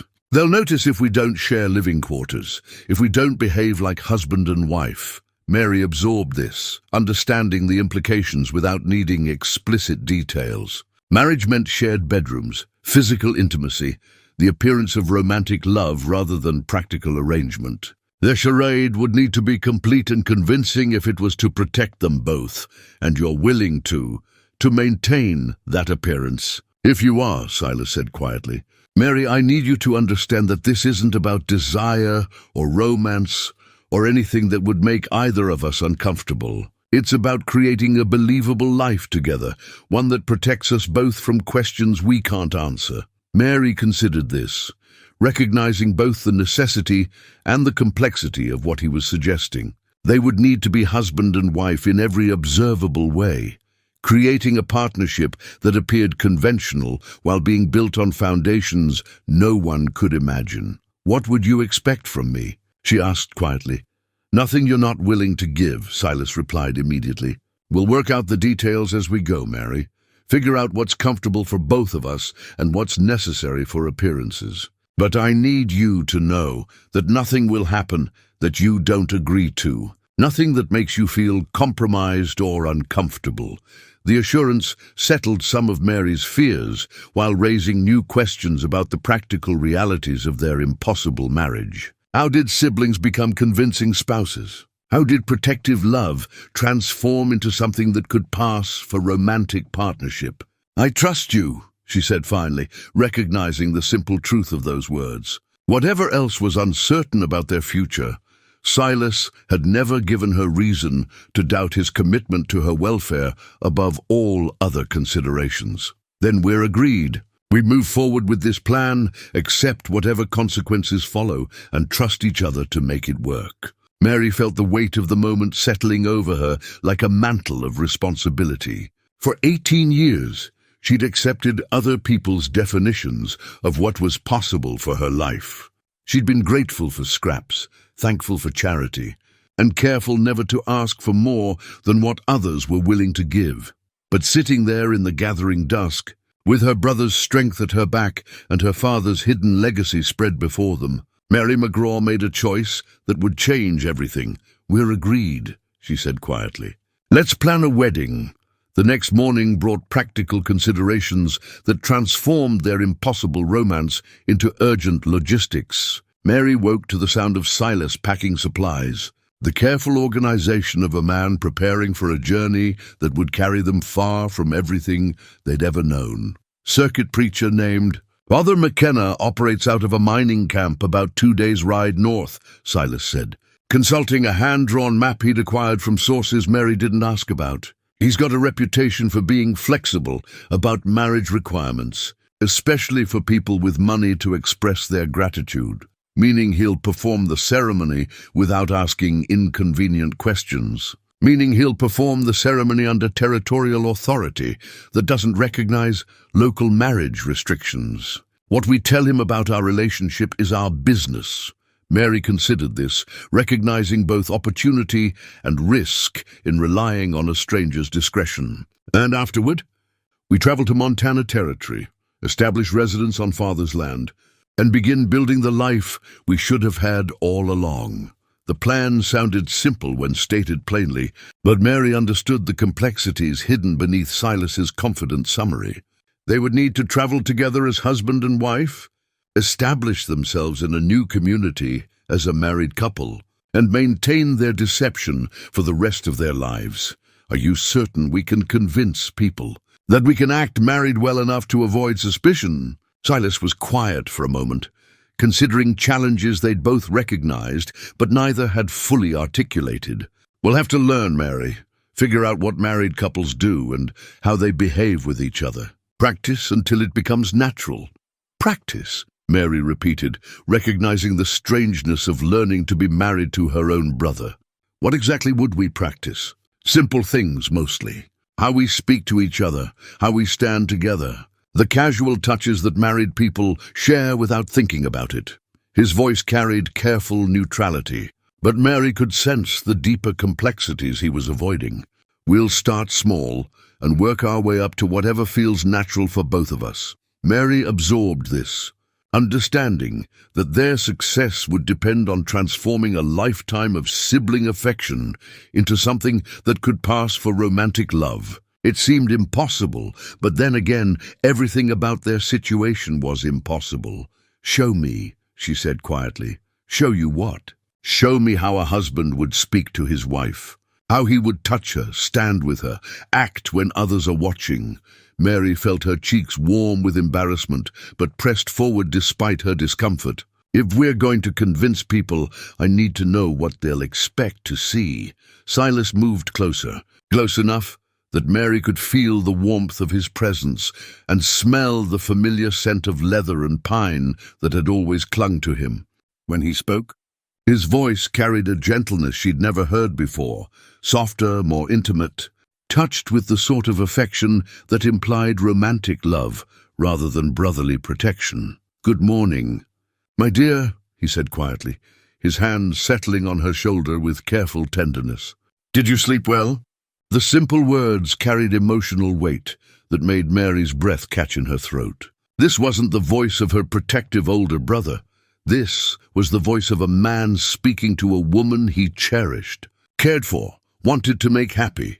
"That's different," she managed. "It has to be different," Silas agreed, his hand moving to cup her cheek with the sort of casual intimacy that spoke of established love. "Mary, we're going to be husband and wife. People will expect to see affection, tenderness, the kind of touches that happen naturally between people who love each other." Mary leaned into his touch despite herself, recognizing how starved she'd been for gentle physical contact. 5 years of living alone had taught her to be grateful for any kindness, but she'd almost forgotten what it felt like to be touched with love rather than pity. "Like this?" she asked, placing her own hand over his and turning her face into his. "Palm, exactly like that," his voice carried. Approval and something else, a warmth that made Mary wonder if perhaps this wouldn't be as impossible as she'd feared. "You're a natural at this, Mary, am I?" "You are. You just need to trust your instincts and remember that we care about each other. The rest will follow naturally." Mary felt some of her tension ease, recognizing truth in his words. They did care about each other deeply and completely. Perhaps transforming that care into something that could pass for romantic love wouldn't require as much pretending as she'd imagined. The moment was interrupted by the sound of approaching riders, multiple horses, moving at speed toward their property. Mary recognized the urgency in their pace, the kind of speed that meant serious trouble. "Company," Silas observed, his voice shifting back to the careful neutrality that marked his preparation for conflict. "And they're in a hurry. How many?" "Too many. Mary, I think our time just ran out." The riders proved to be a full posse: Sheriff Coleman, Judge Morrison, Minister Patterson, and 6 armed men whose presence suggested they'd come prepared for resistance. They dismounted with military precision, their faces grim with the sort of determination that brooked no argument or negotiation. Mary felt Silas tense beside her, his hand moving instinctively toward the hunting knife at his belt, before stopping as he calculated the odds. 8 armed men against 1, with Mary's safety to consider. Even Silas's mountain-honed skills couldn't overcome those numbers without putting his sister at risk. "McGraw," Sheriff Coleman called out, his voice carrying official authority backed by overwhelming force. "We're here to place your sister under protective custody pending court review of her competency." "On whose authority?" Silas demanded, though Mary could hear the futility in his voice. Judge Morrison consulted a document that rustled with official importance. "By order of the Territorial Court, acting on petition submitted this morning regarding the welfare of one Mary Catherine McGraw, age 18, alleged to be living without proper supervision and vulnerable to manipulation by parties with questionable motives." The legal language hit Mary like a physical blow, reducing her to the status of property to be managed by men who'd never bothered to ask what she wanted from life. In a single morning, Judge Morrison had transformed her from a free citizen into a ward of the state, subject to whatever arrangements the court deemed appropriate. "This is illegal," Mary said quietly. Drawing on reserves of dignity, her mother had taught her belonged to every person, regardless of circumstances. I'm 18 years old and perfectly capable of making my own decisions. I've been managing my own affairs for 5 years without incident. 5 years of struggling to maintain basic living standards, Minister Patterson corrected with paternal condescension. 5 years of isolation and dependency that hardly demonstrate competent, independent living. 5 years of survival without help from anyone who didn't demand submission in return, Mary replied, her voice growing stronger despite the fear building in her chest. 5 years of proving I'm capable of independence when given the chance. Sheriff Coleman stepped forward with the weary expression of a man who'd rather be anywhere else but felt bound by duty. Miss McGraw, this doesn't have to be difficult. Come with us voluntarily, and we'll ensure you're treated with all proper respect during the court proceedings. And if I refuse, then we'll exercise our legal authority to take you into protective custody for your own welfare, Judge Morrison answered with smug satisfaction. The court has determined that your current living situation poses unnecessary risks to your safety and well-being. Mary felt the trap closing around her with the inexorable force of legal machinery designed to strip away any rights that might interfere with community judgment. She would be taken, evaluated by men who'd already decided she was incompetent, and assigned to whatever guardian Morrison deemed appropriate. How long? She asked quietly. How long what? How long do I have to gather my belongings before you take me? The question seemed to catch them off guard, as if they'd expected more resistance to what amounted to legal kidnapping. Sheriff Coleman consulted with Judge Morrison in whispered conversation before responding. 15 minutes to pack essential items. Nothing more. Mary nodded with apparent calm, though her mind was racing through desperate possibilities. 15 minutes to say goodbye to everything she'd ever known. To accept that her life as Mary McGraw was ending, and whatever came next would be determined by men who saw her as property to be managed. Silas, she said quietly, would you help me gather my things? He moved to escort her inside, but Judge Morrison's voice stopped them at the door. Mr. McGraw will remain outside during packing. We can't allow unsupervised consultation that might influence Miss McGraw's cooperation with these proceedings.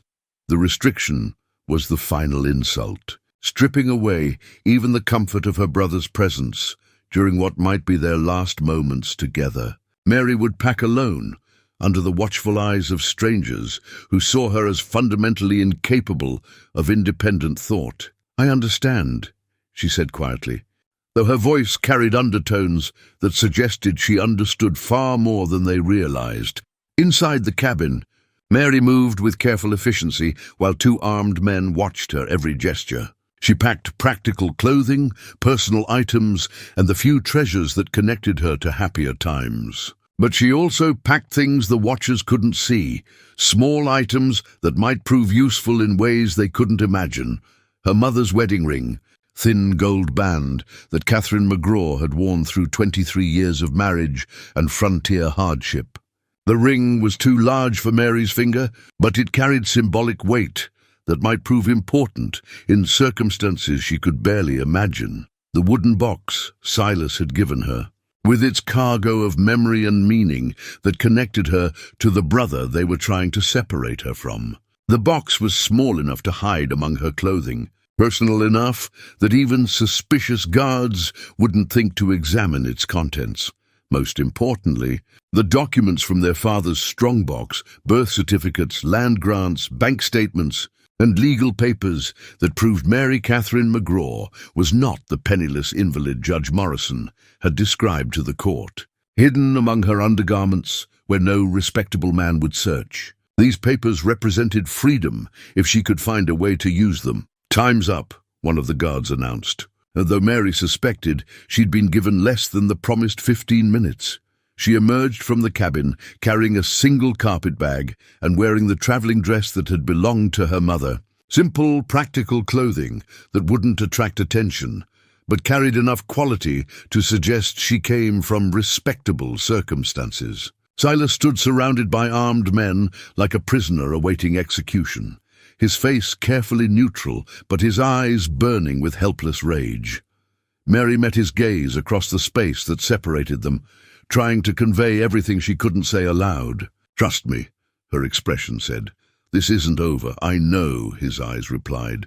"I'll find you." "Miss McGraw," Sheriff Coleman said with uncomfortable gentleness, "if you'll come with us, we'll escort you to temporary housing while the court makes arrangements for your long-term care."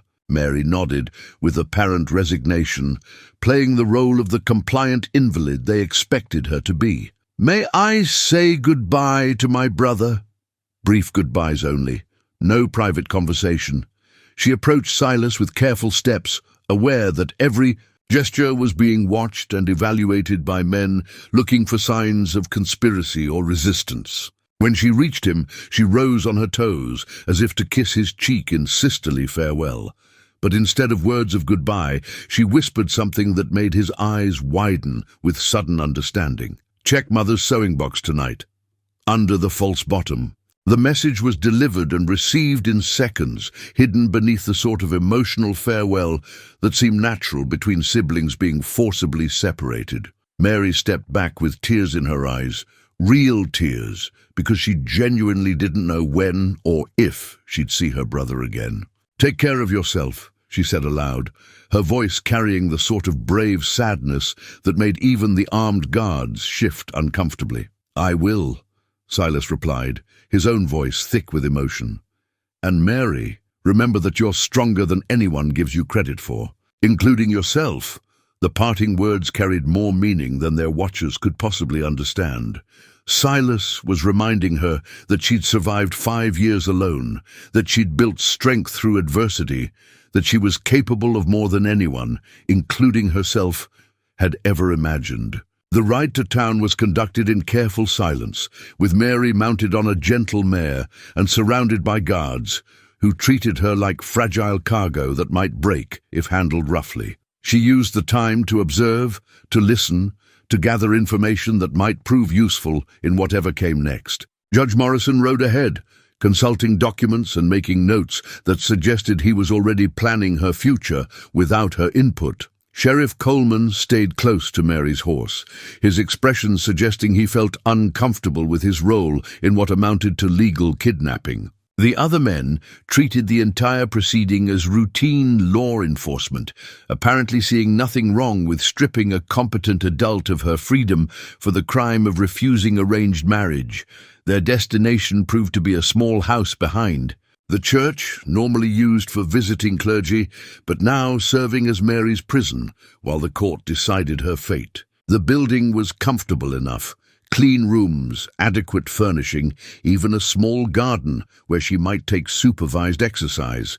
But it was still a prison, with locks on the doors and bars on the windows, and guards who would ensure she remained available for whatever arrangements Judge Morrison deemed appropriate. "You'll be comfortable here," Minister Patterson assured her as he showed her to the main room. "Mrs. Patterson will check on you regularly, ensure your needs are met, help you prepare for the court proceedings." "How long will I be here?"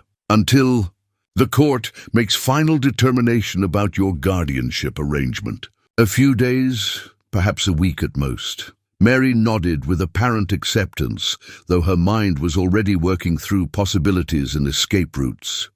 A week to find a way out before becoming someone's legal property. A week to turn Judge Morrison's legal maneuvering against him. A week to prove that Mary McGraw was far more capable than anyone had imagined. "May I ask about the proceedings themselves?" she said with careful humility. "What will be expected of me?" "You'll be evaluated by a court-appointed physician to assess your mental and physical capacity for independent living.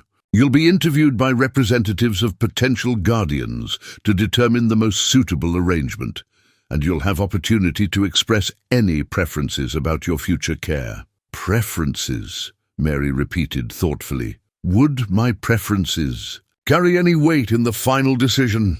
Minister Patterson shifted uncomfortably, recognizing the trap in her question. "The court will naturally consider your wishes, but the final decision will be based on professional assessment of your best interests." I see. And who determines what constitutes my best interests? The same men who arranged this proceeding without consulting me, the same community that spent years treating me like charity goods. Miss McGraw, I understand you may feel... I feel like I'm being sold to the highest bidder, Mary interrupted quietly. Dressed up in legal language about protection and welfare, but ultimately reduced to property, to be managed by men who see me as fundamentally incapable of independent thought. The stark truth of her words seemed to shock Minister Patterson into uncomfortable silence. He'd apparently expected gratitude for the community's efforts to provide for her welfare, not clear-eyed recognition of what those efforts actually entailed. Your situation requires special considerations, he said finally. My situation requires respect for my dignity and autonomy, Mary replied with quiet intensity. Neither of which is possible under arrangements that treat competent adults like children to be managed by their betters. After Minister Patterson left with promises of regular supervision and warnings about the consequences of uncooperative behavior, Mary found herself alone in her comfortable prison with time to think and plan. The first thing she did was explore her surroundings with the thorough attention of someone who might need to escape quickly. The windows were barred, but the bars were old, set in wooden frames that might yield to pressure applied in the right places. The doors were locked, but the locks were simple, designed to keep out casual intruders rather than determined prisoners. The second thing she did was examine the contents of her carefully packed carpet bag, taking inventory of resources that might prove useful in circumstances her captors couldn't imagine. Her mother's wedding ring, symbol of a partnership that had lasted until death separated the participants. The wooden box with its cargo of memory and meaning that connected her to the one person who would never stop looking for her. And most importantly, the documents that proved Mary Catherine McGraw was not the penniless invalid Judge Morrison had described to the court, but a woman with property rights, bank accounts, and legal standing that might surprise everyone involved in her forced guardianship. The third thing she did was sit by the window and think about what Silas would find when he checked their mother's sewing box, hidden beneath the false bottom that had escaped notice during years of casual searching. Catherine McGraw had been a woman of careful foresight, one who understood that frontier life required preparation for circumstances that might seem impossible until they suddenly became inevitable. She'd hidden things in that sewing box, important things that she'd hoped her children would never need, but had prepared, just in case the world proved crueler than even she had imagined. Marriage documents from another territory, carefully preserved, and legally valid, that could be completed by any ordained minister with authority to perform weddings. Bank drafts that could be converted to cash without requiring explanations about family relationships or the source of funds. Even a letter, written in Catherine's careful script, explaining provisions she'd made for circumstances too shocking to discuss openly, but too important to leave to chance. Mary had discovered these treasures during her mother's final illness, when Catherine had grown desperate enough to share secrets she'd hoped to carry to her grave. Sometimes, her mother had whispered through fever-cracked lips, love requires choices that shock the world but save the people who matter most. At the time, Mary hadn't understood what her mother meant, but sitting in her comfortable prison, waiting for men to decide her fate like livestock at auction, Catherine McGraw's final gift suddenly made perfect sense. Outside her barred window, the sun was setting over Cedar Ridge with golden light that painted familiar mountains in shades of amber and rose. Mary watched the daily miracle of sunset while her mind worked through possibilities that would either free them both or damn them beyond redemption. Tomorrow, Judge Morrison would begin the legal proceedings that would strip her of every right that marked her as a free citizen. But tonight, Silas would discover their mother's final gift, and the balance of power would shift in ways that no one in Cedar Ridge could possibly anticipate. Mary Catherine McGraw settled into her chair by the window and began to wait, secure.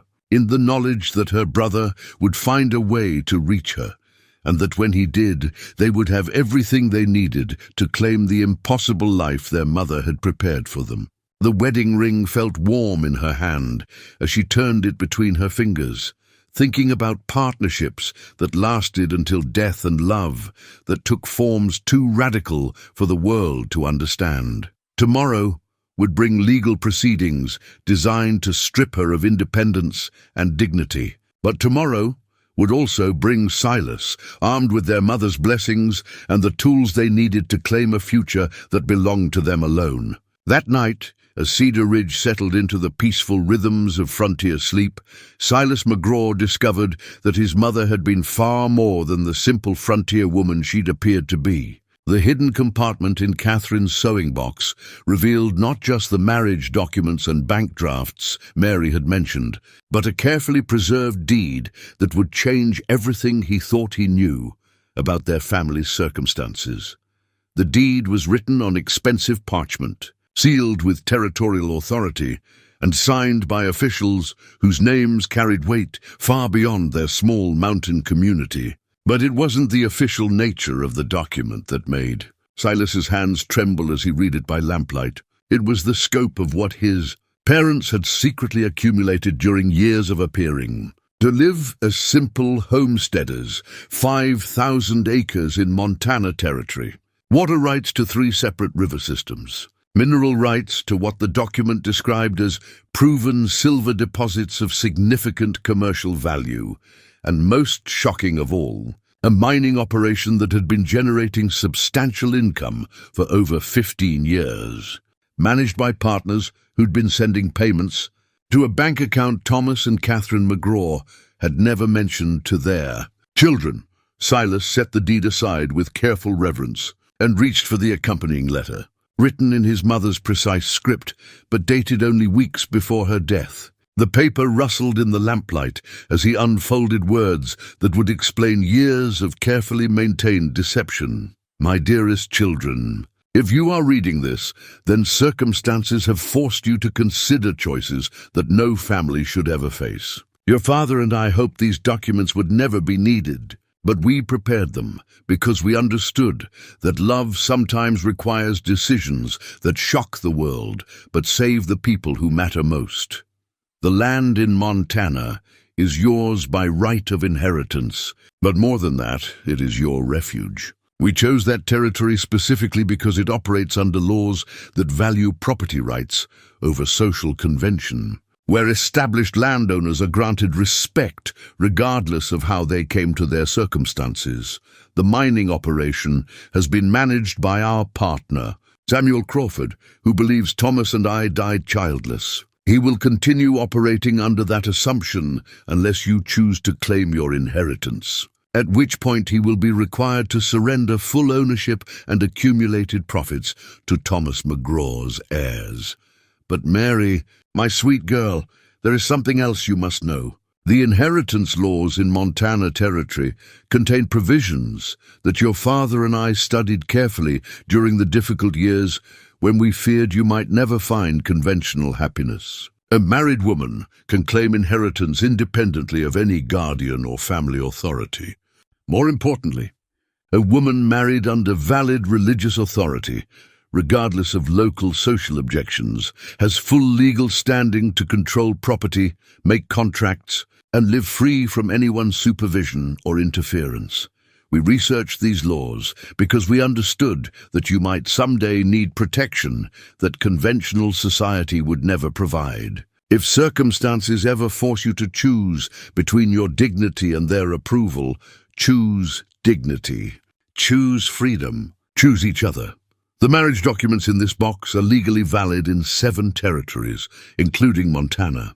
They require only completion and filing with proper religious authority to grant you all the protections of law, regardless of what Cedar Ridge thinks of your choices. Your father and I loved each other completely, but we also understood that love takes many forms. The bond between you children has always been stronger than blood, deeper than conventional relationships, more loyal than most marriages we've observed.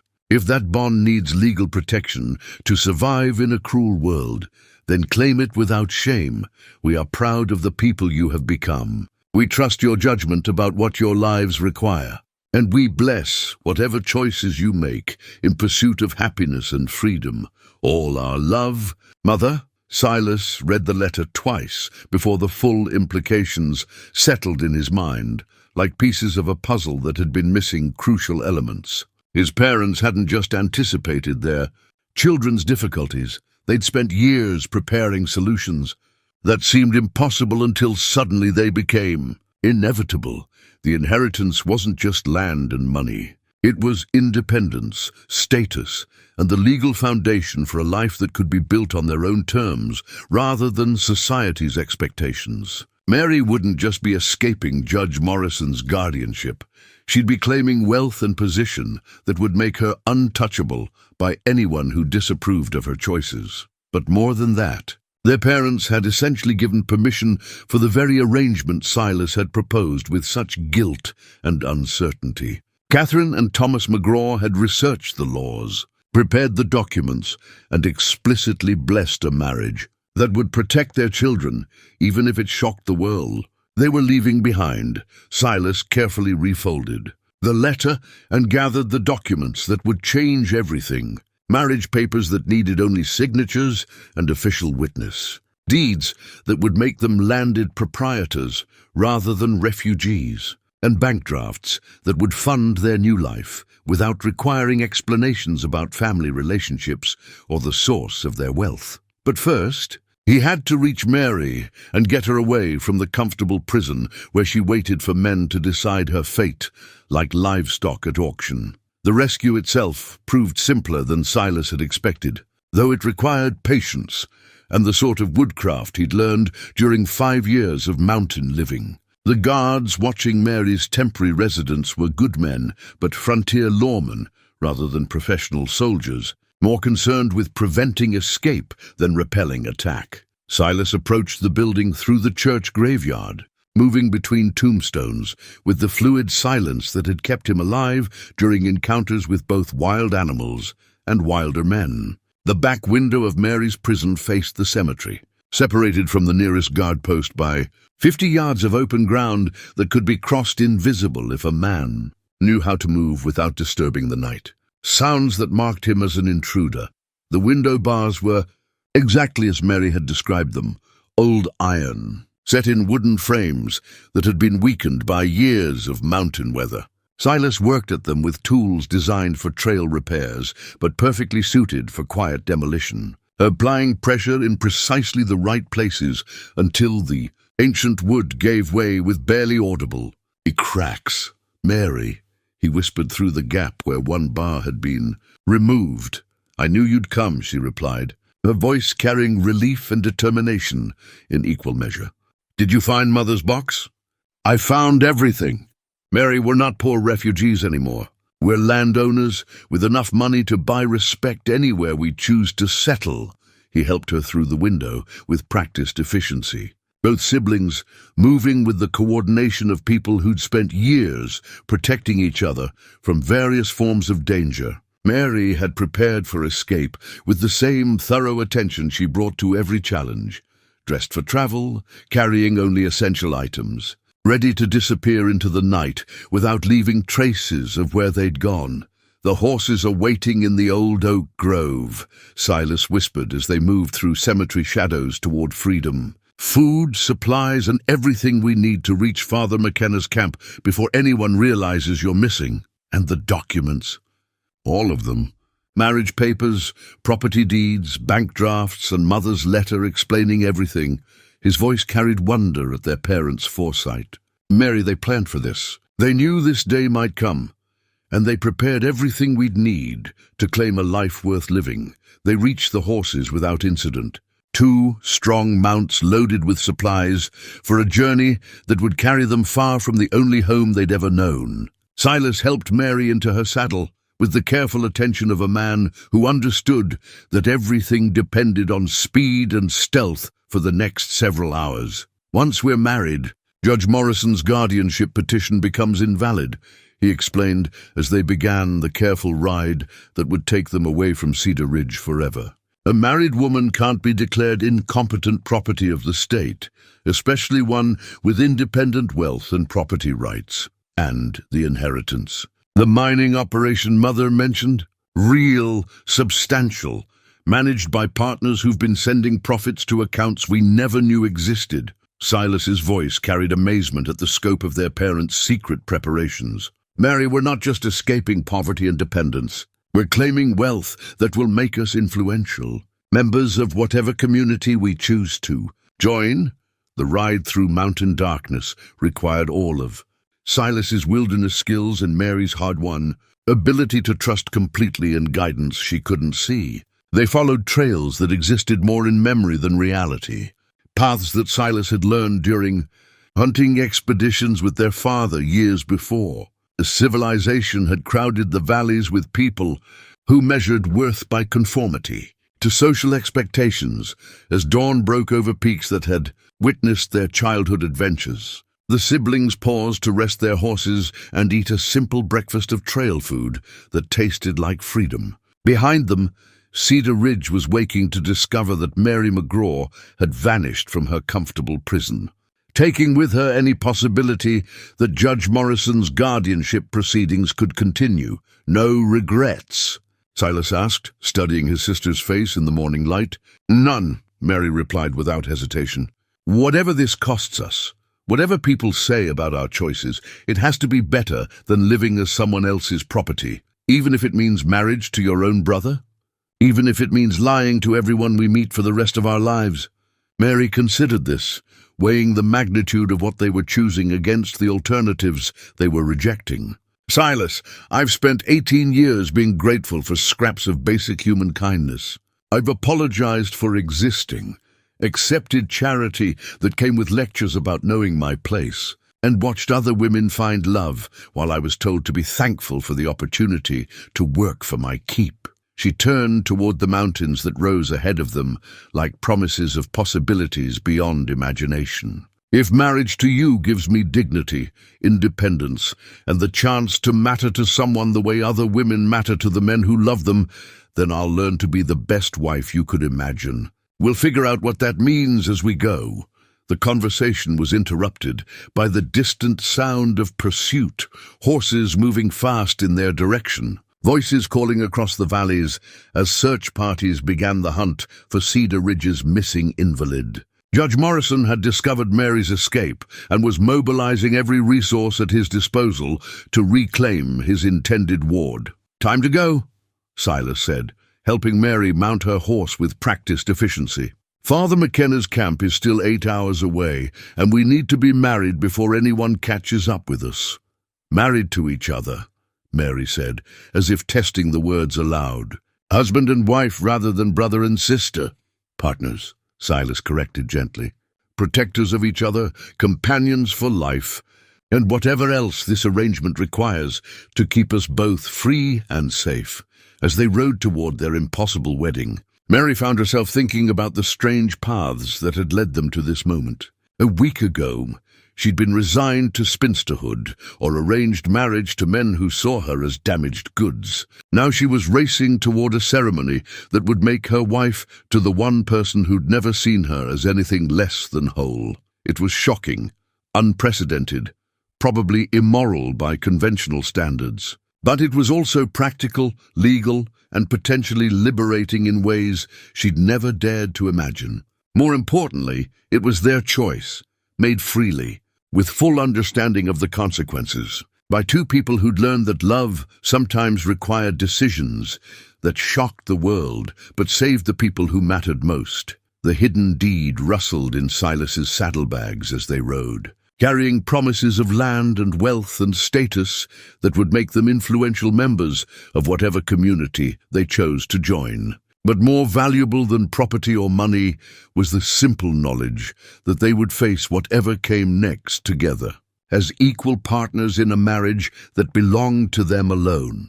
Behind them, Cedar Ridge was organizing pursuit of the criminals who dared to reject community judgment about their proper place in the world. Ahead of them, Father McKenna waited with the authority to transform their desperate escape into legal marriage that no court could dissolve or challenge. And between past and future, Mary and Silas McGraw rode toward their wedding, with the determination of people who'd finally chosen dignity over approval, freedom over security, and love over convention. Father McKenna's mining camp sprawled across a mountain meadow like a testament to human determination and divine providence. Its collection of sturdy buildings and working claims representing the sort of frontier community where questions about personal history were considered impolite and property rights carried more weight than social conventions. Mary felt her heart hammering against her ribs as they approached the camp, the reality of what they were about to do hitting her with the force of an avalanche. In less than an hour, she would be married to her own brother, joined in holy matrimony through vows that would shock their former community and bind them together for the rest of their lives. Second thoughts, Silas asked quietly, though his own tension was evident in the careful way he surveyed their surroundings for signs of pursuit or trouble. Constantly, Mary admitted, but not the kind that would change my mind. They dismounted at the camp's main building, a substantial log structure that served as both church and community center for miners who lived too far from civilization to attend regular services. The sound of their arrival brought curious faces to doorways and windows, men evaluating the newcomers with the cautious attention of people who'd learned to be careful about strangers, bearing unknown intentions. Father McKenna himself proved to be a surprise. Not the rough frontier preacher Mary had expected, but a scholarly man with intelligent eyes and the sort of quiet dignity that commanded respect without demanding it. He greeted them with polite curiosity, tinged with the wariness of someone who'd learned that unusual requests often came with unusual complications. "Mr. and Miss McGraw, I presume?" he said, consulting a note that Silas had apparently sent ahead through channels Mary didn't ask about. "You mentioned a need for immediate marriage ceremony under territorial authority." "That's correct, Father," Silas replied, his voice carrying careful respectfulness. "We're traveling to Montana territory to claim family property, and legal marriage would simplify various inheritance matters." It wasn't quite a lie, Mary realized, though it carefully avoided mentioning the family relationship that would shock even a frontier preacher accustomed to unusual circumstances. They were indeed traveling to claim family property, and marriage would indeed simplify inheritance matters by making Mary legally independent of any guardian's authority. "I see. And you have proper documentation? Birth certificates, proof of eligibility, absence of legal impediments?" Silas produced the documents their mother had prepared with such careful foresight, papers that established their identities without revealing the family connection that would make marriage impossible under conventional interpretation of church law. Father McKenna examined the documents with the careful attention of a man who'd learned to spot forgeries and fraudulent claims during years of frontier ministry. When he finished, his expression suggested satisfaction rather than suspicion. "Everything appears to be in order," he said, though Mary detected a note of professional curiosity in his voice. "Though I should mention that territorial marriage requires witnesses, at least 2 adults of good standing who can attest to the voluntary nature of the ceremony. Can you provide witnesses?" Mary asked, fighting to keep her voice steady despite the fear that this final requirement might prove impossible to meet. "Certainly. My assistants, brothers Thomas and Samuel, are ordained ministers who can serve as official witnesses. They're currently working the northern claims, but should return within the hour." Mary felt relief flood through her, followed immediately by renewed anxiety as the reality of their situation crystallized. Within an hour, she would stand before God and witnesses, promising to love, honor, and obey the brother who'd protected her since childhood. The vows would be real, the commitment binding, the consequences permanent. "Is there somewhere we might wait?" Silas asked. "Perhaps review the ceremony? Ensure we understand our obligations?" "Of course. You may use the rectory, the small cabin behind the church. I'll join you shortly to discuss the service and answer any questions you might have." The rectory proved to be a simple but comfortable space, furnished with basic necessities and a small collection of books that suggested Father McKenna was a man of broader education than his frontier circumstances might imply. Mary settled into a wooden chair beside the window, while Silas paced the small room with the restless energy of a man preparing for battle. "We need to practice," he said finally, his voice carrying the sort of careful intensity that marked him as someone working through complex problems. "If we're going to convince the witnesses this is a conventional marriage, we need to behave like people who are genuinely in love, rather than siblings making a practical arrangement." Mary absorbed this, recognizing the truth in his words, while struggling with the implications. "What exactly do we need to practice?" "How we look at each other, how we stand together, the way we speak to each other during the ceremony." Silas stopped pacing and turned to face her with an expression she'd never seen before. "Mary, married couples have a particular intimacy in how they interact. If we're going to convince people, we need to create that intimacy convincingly." "Show me," she said quietly. Rising from her chair with determination that surprised them both, Silas moved closer. Close enough that Mary could feel the warmth of his presence and smell the familiar scent of leather and pine that had always meant safety and protection. But when he looked at her, his expression carried something new, a tenderness that seemed deeper than brotherly affection, warmer than protective concern. "Like this," he said softly, his hand rising to cup her cheek with the sort of gentle reverence that spoke of romantic love rather than family connection. "Mary, you're beautiful. You're brave. You're the most remarkable woman I've ever known." The words hit her like physical blows, carrying emotional weight that made her breath catch in her throat. This wasn't the voice of her protective older brother. This was the voice of a man speaking to a woman he cherished completely. "Silas, practice," he reminded her gently. "If we're going to convince people, you need to respond like a woman who's deeply loved, rather than a sister being complimented." Mary leaned into his touch, allowing herself to feel the warmth and affection that had always existed between them, but had never been acknowledged in terms that suggested romantic possibility. I love you too," she whispered, testing the words aloud. "Say it like you mean it. Like I'm the man you've chosen to spend your life with. The person who makes you feel complete." Mary looked up into eyes that had watched over her since childhood, searched the familiar face that had been her anchor through every storm, and found herself speaking truth that surprised them both. "I love you, Silas McGraw. I choose you. I want to spend my life with you, build a future with you. Be your partner in everything that matters."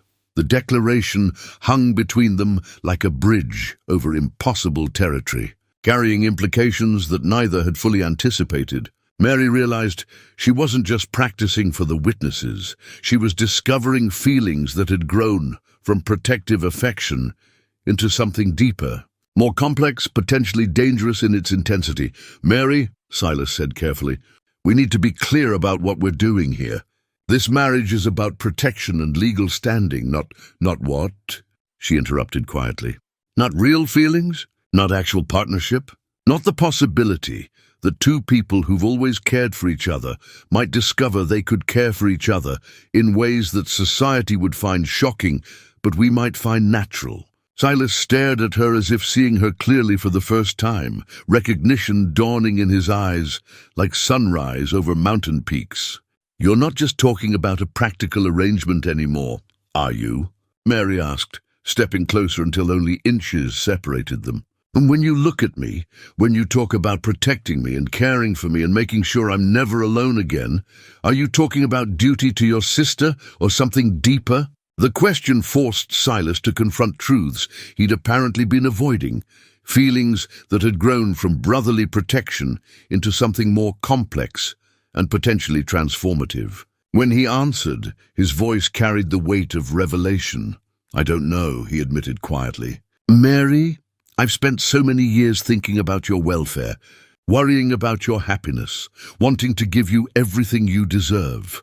I'm not sure where protective love ends and something else begins." "Then let's find out," Mary said simply. Let's get married and see what kind of partnership we can build together. If it's just practical arrangement, that's enough. If it becomes something more would be impossible, Silas said, though his voice lacked conviction. Would it? We're already planning to live together, share a home, present ourselves as husband and wife for the rest of our lives. We already care about each other, more than most married couples seem to. The only difference would be acknowledging that our feelings might be deeper than family affection. The conversation was interrupted by the sound of approaching horses, multiple riders moving fast toward the camp. Through the rectory window, Mary could see dust clouds that suggested a substantial party of mounted men pushing their horses hard to cover ground quickly. "Pursuit," Silas said grimly, moving to the window to assess the threat. 6 men, maybe 7. Armed and determined, Mary felt her heart sink as she recognized the implications. Judge Morrison had organized a posse to reclaim his intended ward, and they'd tracked the fugitives to Father McKenna's camp with time to spare before the wedding ceremony could be completed. "Can we run?" she asked. "Not with fresh horses and a head start. We'd be caught within miles, and running would confirm their accusations about kidnapping and coercion. Then we fight." Silas was quiet for a moment, calculating odds that seemed impossibly stacked against them. 7 armed men against 1 with your safety to consider. Mary, even if I could win that fight, someone would get hurt. Probably you. So what do? We get married, Silas said decisively. Right now, before they arrive. If you're already my wife when they get here, their guardianship petition becomes invalid regardless of what they think about our family. Relationship. Mary felt a thrill of desperate hope mixed with terror at the prospect of exchanging vows while armed men rode toward them with intentions that probably included violence. Will Father McKenna agree to perform the ceremony under these circumstances? He'll agree if we pay him enough and explain that we're being pursued by people who want to prevent a legal marriage for their own purposes. Silas was already moving toward the door. Mary, are you certain about this? Once we take these vows, there's no going back. No annulment. No pretending it was just a practical arrangement if we change our minds later. Mary looked out the window at the approaching dust clouds, then at the man who'd spent his life protecting her and was now offering her partnership that could save them both or damn them beyond redemption. I'm certain, she said quietly. Let's get married, Silas McGraw. Let's claim the life our parents prepared for us and face whatever comes next as husband and wife. They found Father McKenna in the church, preparing for evening services with the methodical attention of a man who took his duties seriously. He looked up as they entered, noting their obvious urgency and the tense way Silas kept glancing toward the windows. Father, Silas said without preamble, we need to be married immediately. We're being pursued by people who want to prevent our union for reasons that have nothing to do with legitimate legal objections. Father, McKenna studied them with intelligent eyes that seemed to see more than they were saying. What sort of people? And what sort of objections? Community leaders who disapprove of our choice to leave their jurisdiction, Mary said, which was technically true while avoiding details that might complicate matters. They've organized pursuit to force me to return for guardianship proceedings that would strip me of the right to marry anyone without court approval. I see. Father McKenna glanced toward the window, where the approaching riders were now visible as individual men rather than distant dust clouds. And you believe marriage would resolve these difficulties? A married woman can't be declared incompetent property of the state, Silas replied. Legal marriage would establish Mary's independence and make any guardianship proceedings invalid. Father McKenna nodded thoughtfully, apparently recognizing the legal realities involved while choosing not to examine the family relationship that might complicate matters under other circumstances, brothers. Thomas and Samuel have returned from the northern claims, he said finally. We can perform the ceremony immediately if you're prepared to exchange vows in somewhat hurried circumstances. We're prepared, Mary said, her voice carrying determination that surprised even her. Then let us proceed quickly. I suspect our visitors will arrive shortly, and married couples are much more difficult. to separate than unmarried individuals with questionable legal status. As Father McKenna gathered his ceremonial materials and called for his assistant ministers to serve as witnesses, Mary felt the loaded pistol at Silas's belt pressing against her side, a reminder that their wedding ceremony might be interrupted by violence, that their vows might be exchanged under threat of gunfire, that their new life together might begin with bloodshed. But she also felt her mother's wedding ring warm in her hand. The simple gold band that had witnessed 23 years of partnership built on love and mutual protection. If Catherine and Thomas McGraw could build a marriage that lasted until death separated them, perhaps their children could build something equally strong from the bonds that had already sustained them. Through every trial, the sound of hoofbeats grew louder as Judge Morrison's posse approached the camp, their voices carrying across the mountain air with the authority of men accustomed to having their demands met without question. "Quickly now," Father McKenna said, opening his prayer book to the marriage ceremony. "Let us join these two in holy matrimony before anyone can object to what God has chosen to bless." The wedding ceremony began, with the sound of approaching hoofbeats echoing through the mountain valley like distant thunder, each moment bringing Judge Morrison's posse closer to a confrontation that would either validate Mary and Silas's desperate gamble or destroy their last hope of freedom. Father McKenna stood before the simple wooden altar with his prayer book open, flanked by brothers Thomas and Samuel, who served as both witnesses and protection against any interruption that might prevent the completion of legal vows. The afternoon light streaming through the church windows caught their mother's lace veil as Mary arranged it over her hair, the delicate fabric that had blessed Catherine McGraw's wedding, now consecrating a union that would have shocked the very community that had shaped their childhood. "Dearly beloved," Father McKenna began, his voice carrying solemn authority despite the urgency of their circumstances. "We are gathered here in the sight of God and these witnesses to join this man and this woman in holy matrimony." Mary felt Silas's hand close around hers, warm and steady despite the tension that radiated from him like heat from a forge. He stood beside her in the simple black suit that had belonged to their father, transformed from the mountain man who'd rescued her into someone who could pass for a respectable frontier gentleman claiming his bride. "Marriage is not to be entered into lightly," Father McKenna continued, "but reverently, advisedly, and in the fear of God. If any person knows of any impediment why these two should not be joined in marriage, let them speak now or forever hold their peace." The momentary silence that followed was filled with the sound of horses entering the camp outside, voices calling with official authority as Judge Morrison's posse announced their arrival and demanded answers about the fugitives they'd been tracking across mountain wilderness. "Then let us proceed," Father McKenna said quickly, recognizing that time was running out for the ceremony he'd agreed to perform. "Silas McGraw, do you take this woman to be your lawfully wedded wife, to have and to hold, in sickness and in health, for richer or poorer, for better or worse, till death do you part?" "I do," Silas replied, his voice carrying absolute certainty, despite the impossibility of what they were promising each other. "Mary McGraw, do you take this man to be your lawfully wedded husband, to love, honor, and cherish in sickness and in health, for richer or poorer, for better or worse, till death do you part?"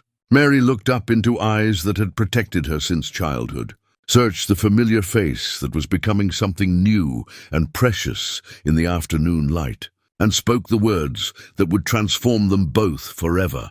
"I do." The simple declaration carried weight that seemed to fill the church with possibilities neither had dared to imagine until this moment. Mary McGraw was choosing to become Mary McGraw, wife to the brother who'd never seen her as anything less than whole, partner to the man who'd offered her dignity when the world had offered only charity. "The rings," Father McKenna prompted gently. Silas reached into his vest pocket and withdrew the simple gold band that had belonged to their mother, the ring that had witnessed 23 years of partnership built on love and mutual protection. His hands were steady as he took Mary's left hand, but she could feel the tremor of emotion as he spoke the words that would bind them legally and spiritually. "With this ring, I thee wed, and with all my worldly goods I thee endow. In the name of the Father, and of the Son, and of the Holy Spirit." The ring slipped onto Mary's finger with the weight of permanence, transforming her from ward to wife in the space of heartbeats. She felt the gold warm against her skin, carrying the blessing of parents who'd prepared for this moment even as they'd hoped it would never be necessary. Outside, the voices were growing louder, more demanding. Judge Morrison was questioning the camp's residents about strangers who might have arrived seeking shelter or assistance. It would be only minutes before the search reached the church, where impossible vows were being exchanged. Mary reached for the second ring Silas had prepared, a simple band that matched her own, chosen to suggest long-established partnership rather than hasty convenience. Her hands trembled slightly as she took his left hand, but her voice was steady as she repeated the ancient promise. "With this ring I thee wed, and with all my worldly goods I thee endow. In the name of the Father, and of the Son, and of the Holy Spirit, by the power vested in me by the territorial authority of this jurisdiction," Father McKenna said quickly, "I now pronounce you husband and wife. What God has joined together, let no man put asunder." The words hung in the afternoon air like a benediction and a challenge, transforming two siblings into a married couple with legal standing that no court could easily dissolve. Mary felt the magnitude of what they'd accomplished settling over her like her mother's veil, protective, precious, and probably shocking to anyone who knew their history. "You may kiss the bride," Father McKenna added with gentle humor that suggested he understood the complexity of what he'd just witnessed. Mary turned toward her new husband with a mixture of nervousness and anticipation, recognizing that this moment would mark their transformation from siblings making a practical arrangement to married partners claiming an intimate bond. Silas cupped her face with the same gentle reverence he'd shown during their practice. But when his lips touched hers, the kiss carried weight that surprised them both. It was gentle, respectful, appropriate for a church ceremony, but it was also real, carrying emotional depth that spoke of genuine affection rather than performed obligation. Mary found herself responding with warmth that had nothing to do with acting and everything to do with the man who'd chosen to protect her by making her his wife. When they separated, Silas's eyes held wonder that suggested he was experiencing the same unexpected depth of feeling. Whatever they'd thought they were creating through practical arrangement, the reality was proving more complex and potentially transformative than either had anticipated. "Congratulations, Mr. and Mrs. McGraw," Father McKenna said warmly. "May your union be blessed with happiness, prosperity, and the strength to weather whatever storms may come." Brothers Thomas and Samuel stepped forward to sign the marriage certificate as official witnesses, their signatures legally validating a union that would shock Cedar Ridge and protect Mary from Judge Morrison's guardianship proceedings. The document rustled importantly as Father McKenna added his own signature, transforming their desperate gamble into legal reality. "Thank you, Father," Mary said quietly, her voice carrying gratitude that encompassed more than just the ceremony itself. "You've given us more than marriage. You've given us freedom. Marriage should always bring freedom." Father McKenna replied with the wisdom of a man who'd blessed unions built on every foundation, from passionate love to practical necessity. "The freedom to build a life together on your own terms, according to your own values, without answering to anyone who hasn't earned the right to judge your choices." The sound of boots on the church steps interrupted their moment of gratitude, accompanied by voices that carried official authority backed by weapons and determination. Judge Morrison had found them. Father McKenna came the call from outside. "We need to speak with you about fugitives you may be harboring. We're here on official business regarding the welfare of a young woman who's been kidnapped from proper guardianship." Mary felt Silas tense beside her, his hand moving instinctively toward the pistol. at his belt before stopping as he remembered they were in a church, surrounded by witnesses who would testify about any violence that occurred. "Steady," he murmured quietly. "We're married now, Mary, legal husband and wife. Whatever they say, whatever they threaten, they can't change that." Father McKenna moved toward the church door with the calm dignity of a man accustomed to dealing with various forms of frontier conflict. "Gentlemen," he called out, "you're welcome to enter if your business is lawful and conducted with appropriate respect for this house of worship." The doors opened to admit Judge Morrison, Sheriff Coleman, and 4 armed men whose presence suggested they'd come prepared for resistance rather than negotiation. Morrison's eyes swept the church interior, taking inventory of what he saw before focusing on Mary with the satisfied expression of a man who'd successfully tracked down escaped property. "Miss McGraw," he said with false gentleness, "we've come to escort you back to proper care. Your guardianship proceedings are scheduled to continue, and your absence has caused considerable concern about your welfare." "I'm afraid there's been some confusion," Mary replied with quiet dignity, rising from her seat beside the altar with the fluid grace of a woman who'd learned to move confidently despite her disability. "I'm no longer Miss McGraw." She lifted her left hand to display the wedding ring that caught the afternoon light like captured starfire, the simple gold band that marked her transformation from ward to wife. "I'm Mrs. Silas McGraw, legally married under territorial authority just minutes ago." "Which makes your guardianship proceedings invalid, as married women cannot be declared incompetent property of the state." The silence that followed was profound, filled with the weight of legal reality that none of Morrison's preparations had anticipated. He'd organized pursuit to reclaim an unmarried woman who could be forced into guardianship he hadn't prepared to face. A wife with independent legal standing that no court could easily challenge. "Impossible," he said finally.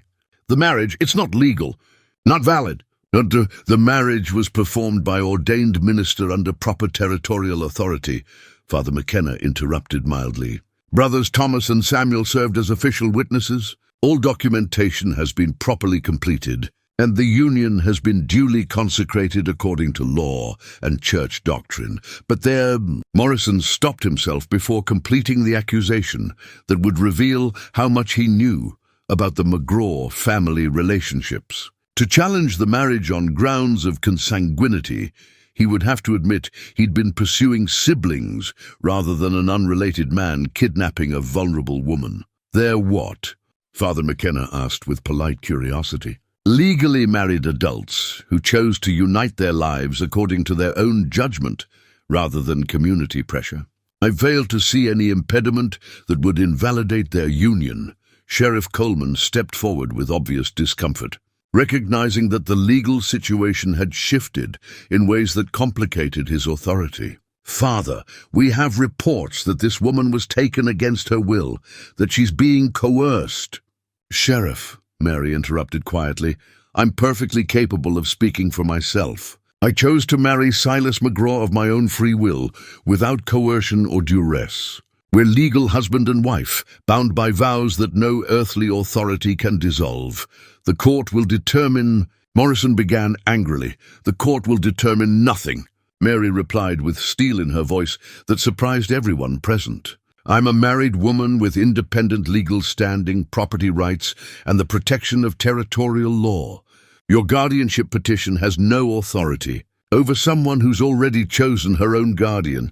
The tension in the small church reached a breaking point as Judge Morrison realized his carefully orchestrated legal maneuvering had been outplayed by 2 people he'd dismissed as manageable problems. His face darkened with the rage of a man accustomed to having his authority respected without question, and Mary could see him calculating options that might include violence despite the sacred setting.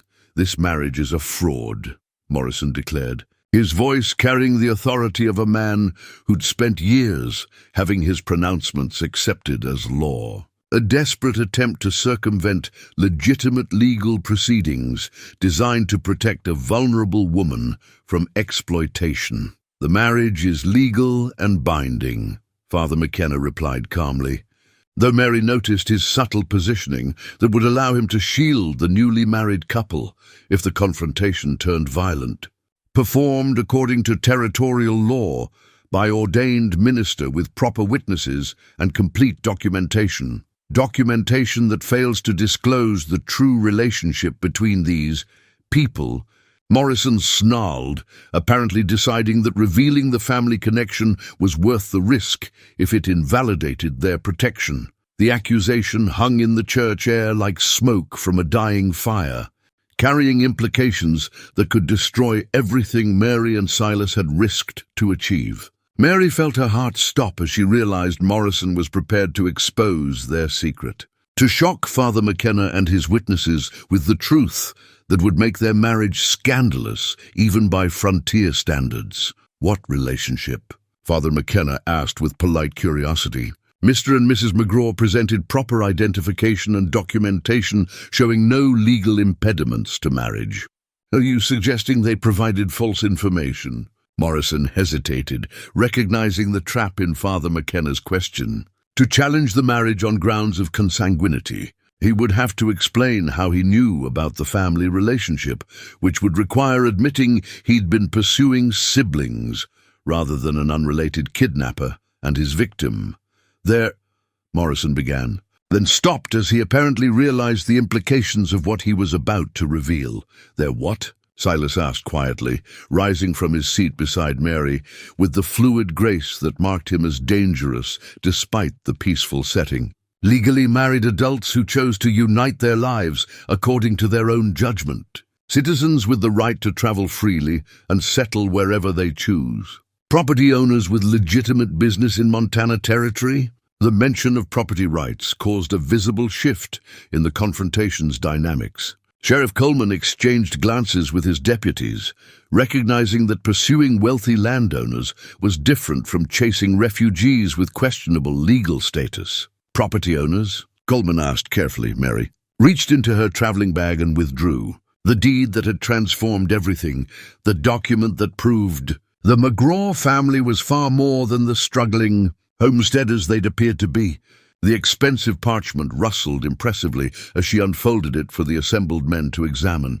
5,000 acres in Montana Territory, she said quietly. Water rights to 3 river systems, mineral rights to proven silver deposits, and a mining operation that's been generating substantial income for over 15 years. The revelation hit the pursuing party like a physical blow, forcing them to confront the reality that they weren't dealing with desperate refugees, but with wealthy landowners who could afford lawyers, political influence, and whatever else might be required to protect their interests. Impossible, Morrison breathed, though his voice lacked the conviction of his earlier pronouncements. Thomas McGraw was a simple farmer. Thomas McGraw was a man who planned carefully for his children's future, Silas interrupted, including provisions for circumstances that required them to start over somewhere new. Mary watched Morrison's face as understanding dawned, the recognition that his guardianship proceedings had been designed to gain control over a woman with substantial independent wealth, not a penniless invalid dependent on community charity. The legal implications were staggering, transforming his actions from paternalistic concern into something approaching attempted theft. Furthermore, Mary continued, her voice carrying the authority of someone who'd finally recognized her own power. As a married woman with independent property rights, I'm legally entitled to prosecute anyone who attempts to interfere with my freedom or property through fraudulent guardianship proceedings. The threat was implicit, but unmistakable. Pursue this matter further and face legal consequences that could destroy Morrison's reputation and career. A wealthy landowner with proper documentation and territorial connections was not someone who could be bullied with impunity. Sheriff Coleman stepped forward with obvious reluctance, recognizing that his authority was insufficient to challenge the legal realities Mary had presented. Mrs. McGraw, if you're certain this marriage was entered into freely— Sheriff, Mary interrupted gently, I'm a grown woman who's been managing my own affairs for 5 years. I chose to marry Silas McGraw because he's the only man who's ever treated me as an equal partner rather than charity goods to be managed. But the guardianship petition, Morrison protested desperately, is invalid, Father McKenna observed mildly.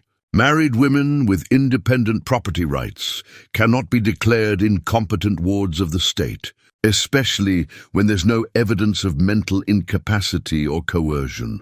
The legal reality was settling over the confrontation like winter snow, transforming Morrison's confident authority into increasingly desperate maneuvering. He'd organized pursuit to reclaim a vulnerable woman who could be forced into guardianship. Instead, he'd found a married landowner with the legal standing to defend herself and the wealth to make such defense effective. "This isn't over," Morrison said finally, his voice carrying the impotent rage of a man who'd been outmaneuvered by people he'd dismissed as manageable problems. "The court will review these circumstances, investigate the legitimacy of this marriage. The court will find that everything was conducted according to law," Mary replied with quiet certainty, "unless you're prepared to explain to territorial authorities why you were pursuing wealthy landowners with fraudulent guardianship. Proceedings designed to gain control of their property." The counter-threat hit its mark, forcing Morrison to confront the reality that his actions could be interpreted as attempted theft rather than paternalistic concern. Pursuing the matter further would require explaining motivations that might not survive legal scrutiny. "We're leaving," Sheriff Coleman announced, apparently deciding that discretion was preferable to a legal battle with uncertain outcomes. "Mrs. McGraw, if you ever need assistance or protection, she has protection," Silas said quietly, his hand resting on the pistol at his belt with casual ease that suggested absolute confidence in his ability to use it effectively. "She has a husband who understands his obligations." The pursuing party left with promises of future investigation and warnings about the consequences of fraudulent documentation, but their threats lacked the conviction of their earlier authority. They'd come expecting to reclaim escaped property. Instead, they'd encountered legal reality that transformed their pursuit into potential criminal activity. When the last echo of their horses faded across the mountain valley, Mary and Silas found themselves alone in the church with Father McKenna and his witnesses. Officially married and legally protected, but facing an uncertain future built on foundations that would shock anyone who learned the truth about their relationship. "Well," Father McKenna said quietly, "that was considerably more excitement than our usual wedding ceremonies provide." "I'm sorry we brought trouble to your camp," Mary said, though she felt no real regret about the confrontation that had established their legal standing beyond challenge. "No trouble at all. I've performed marriages under various circumstances over the years.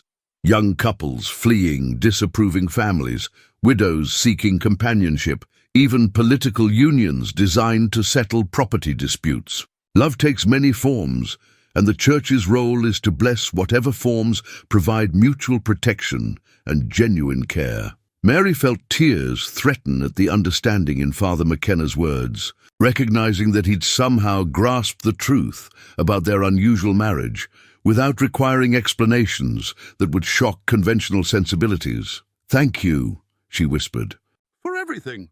For seeing us as people deserving of dignity rather than problems to be solved."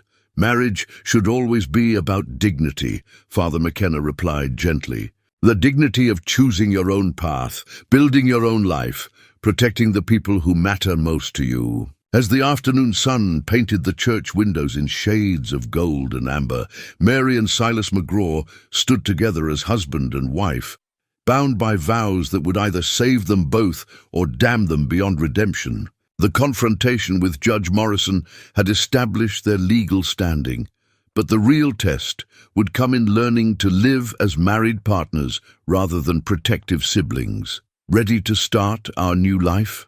Silas asked quietly, offering his arm with the formal courtesy of a husband escorting his wife. "Ready," Mary replied. accepting his support while recognizing that everything familiar was ending and everything possible was beginning. Behind them lay Cedar Ridge and the community that had shaped their childhood but never accepted their worth.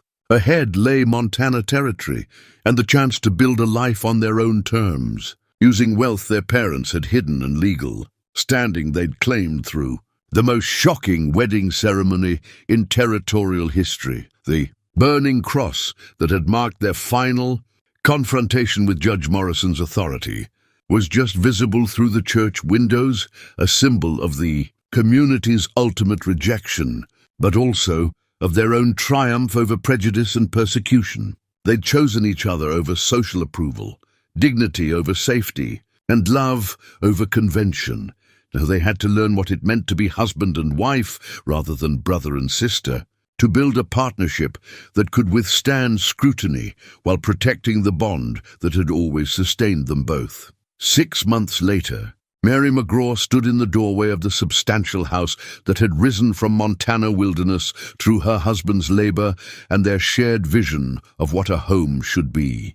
The morning sun painted the valley in shades of gold and green, illuminating the thriving settlement that had grown around their property as other families sought the prosperity and acceptance they'd found in this remote corner of territorial freedom. The new home deed lay on the kitchen table beside letters from the bank confirming that their mining operation had generated enough profit to fund not just their own comfort, but investments in the growing community around them. Samuel Crawford, their father's former partner, had proved to be an honest manager who'd surrendered control of the operation with grace and gratitude for the opportunity to continue working claims that had made them all wealthy. Mrs. McGraw called out. Sarah Jensen, the young woman who helped with household management and had become Mary's closest friend in their new community. The delegation from town is approaching. They'll be here within the hour. Mary nodded with calm satisfaction, smoothing the elegant dress that marked her transformation from charity case to respected community leader. Today's meeting would finalize negotiations for the new church and school that her family's donations would fund, establishing institutions that would serve the growing population, attracted by mining prosperity and territorial opportunity. "Is my husband ready?" she asked, though she could hear Silas moving around upstairs with the confident efficiency of a man preparing for important business. "Mr. McGraw is reviewing the final contracts," Sarah replied. He wanted to ensure every detail was correct before meeting with the territorial representatives. Mary smiled at the formal way Sarah referred to them, recognizing how completely they'd established themselves as a respectable married couple in a community that valued results over personal history. No one questioned their relationship, their right to control substantial property, or their authority to make decisions that affected the entire region's development. The sound of approaching horses drew her attention to the window, where she could see the delegation that had ridden from the territorial capital to finalize agreements that would transform their remote valley into an official town, with all the legal protections and commercial opportunities that implied. 6 months of marriage had taught Mary and Silas to move together with the natural coordination of genuine partners, reading each other's needs and responding with the sort of intimate understanding that marked successful unions. They'd learned to be husband and wife in every observable way, creating a relationship that appeared conventional while being built on foundations no one could imagine. Silas appeared in the doorway, dressed in the fine clothing that marked him as a successful businessman rather than the mountain man who'd rescued her from Judge Morrison's guardianship proceedings. The transformation was remarkable, from dangerous savage to respected community leader through nothing more than wealth, legal standing, and the confidence that came from being valued rather than feared. "Ready for this?" he asked, offering his arm with the casual intimacy that had become natural between them. "More than ready," Mary replied. accepting his support while recognizing how far they'd both traveled from the desperate siblings who'd fled Cedar Ridge under cover of darkness. The delegation proved to include territorial officials, potential investors, and representatives from other communities who wanted to understand the success that had transformed their valley from wilderness into prosperity. Mary greeted them with the gracious authority of a woman accustomed to being taken seriously, her disability no longer marking her as damaged goods, but simply another aspect of the remarkable woman who'd helped build something valuable from nothing. "Mrs. McGraw," said Territorial Representative Harrison, consulting documents that rustled with official importance. "Your proposals for civic development have been reviewed and approved by the Territorial Legislature. The funding for church construction, school establishment, and road improvement will be managed through the bank accounts you've established for community development." "Excellent," Mary replied with satisfaction. "My husband and I believe that prosperity should benefit everyone, not just the people fortunate enough to discover silver deposits." The negotiations that followed established their valley as an official territorial town with Mary and Silas McGraw, recognized as founding citizens whose authority derived from property ownership, community investment, and the sort of civic leadership that territorial governments actively encouraged. During a break in the formal proceedings, Representative Harrison approached Mary privately with the sort of careful respect that suggested he understood he was dealing with someone whose influence extended beyond their remote valley. "Mrs. McGraw, if I may ask, there have been inquiries from Colorado Territory about your family's background. Nothing official, but questions about previous residences and family connections."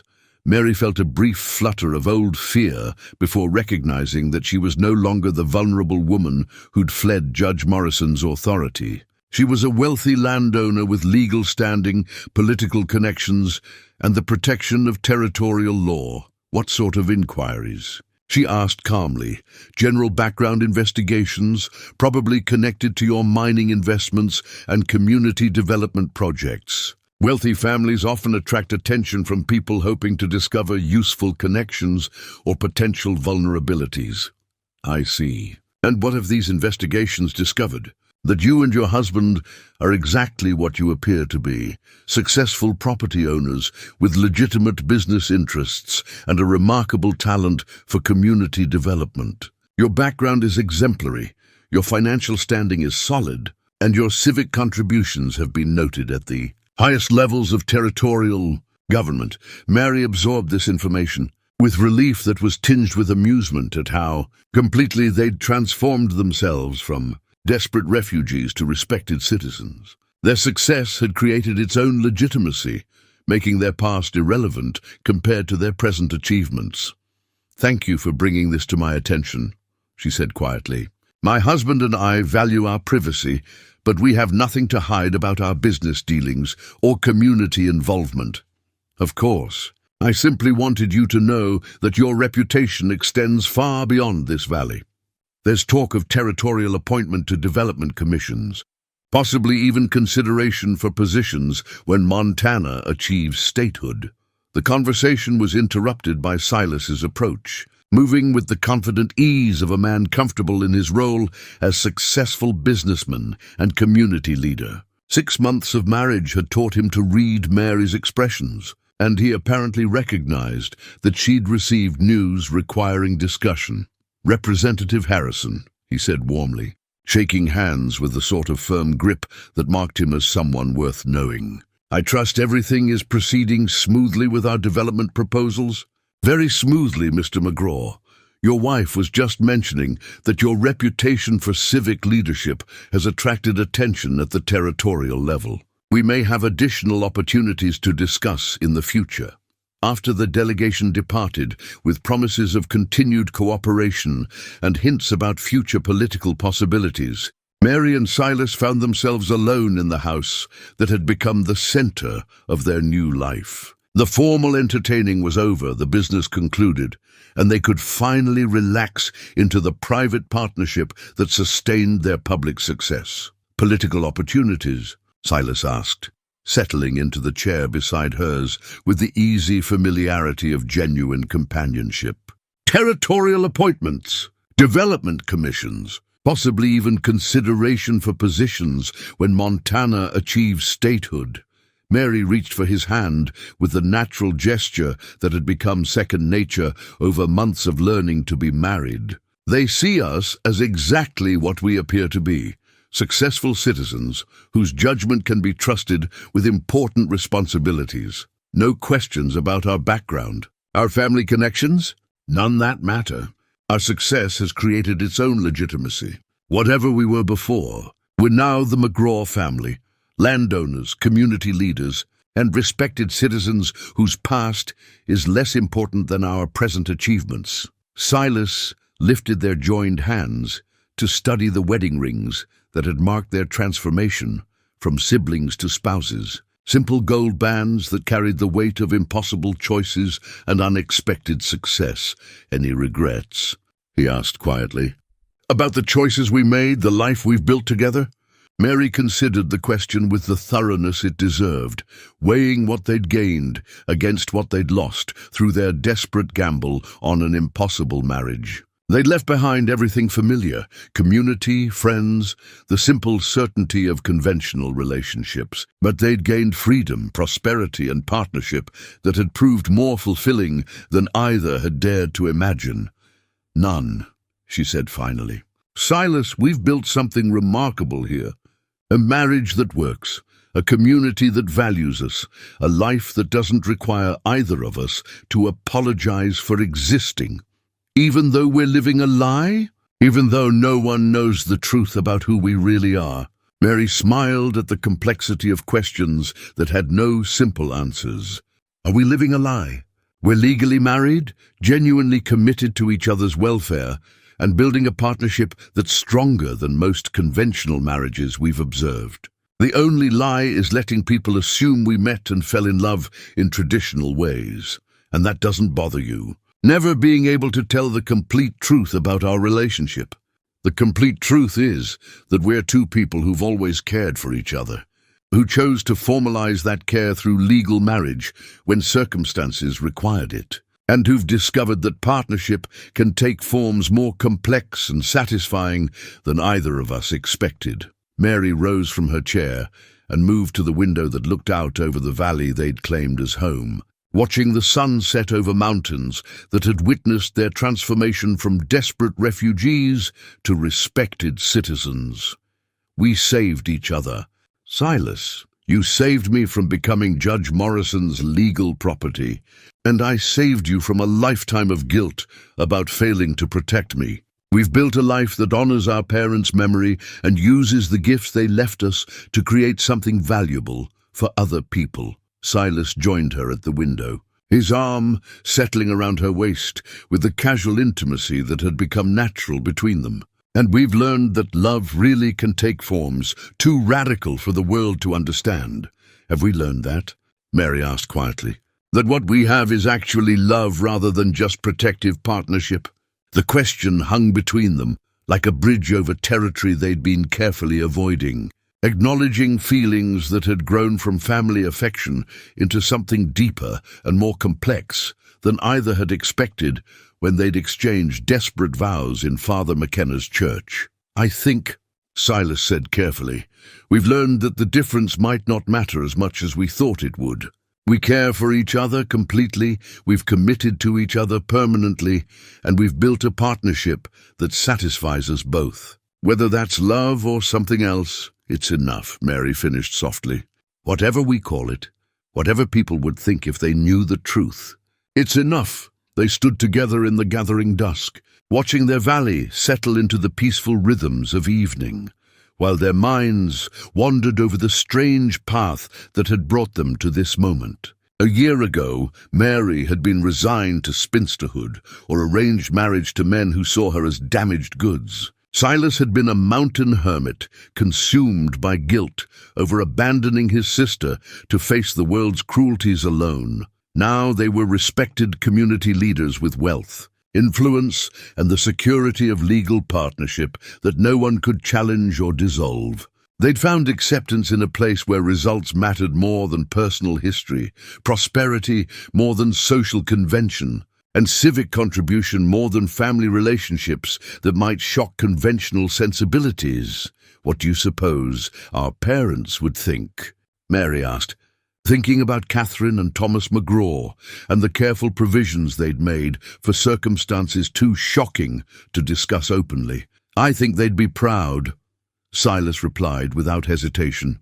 "We used the gifts they left us to build something valuable. We protected each other when protection was needed.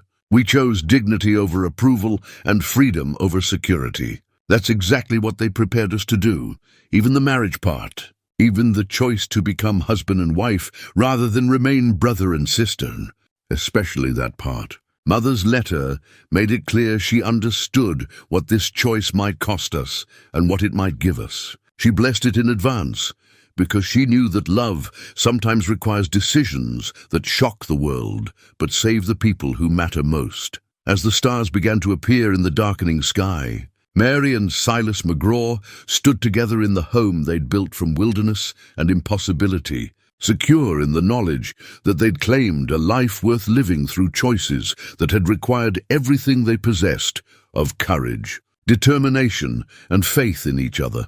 They'd left behind the names and identities that had shaped their childhood, transforming themselves from the McGraw siblings into the McGraw couple through legal marriage and territorial relocation. But they'd carried forward the bond that had always sustained them, protective, love that had learned to take forms radical enough to ensure their survival and conventional enough to earn their community's respect. Tomorrow would bring new challenges and opportunities as their influence expanded beyond their valley into territorial politics and statehood negotiations. But tonight belonged to them alone, husband and wife, partners and protectors, two people who discovered that family loyalty could become the foundation for marriage that shocked the world while satisfying everyone involved. The deed to their new home rustled in the evening breeze that carried the scent of pine and wildflowers, marking their transformation from desperate refugees to founding citizens of a community that valued what they'd built together. More than questions about how they'd come to build it, Mary McGraw rested her head against her husband's shoulder and watched the stars appear over the valley that had become their refuge and their kingdom, grateful for impossible choices that had led to improbable happiness, and certain that whatever the future held, they would face it together as equal partners in a marriage that belonged to them alone.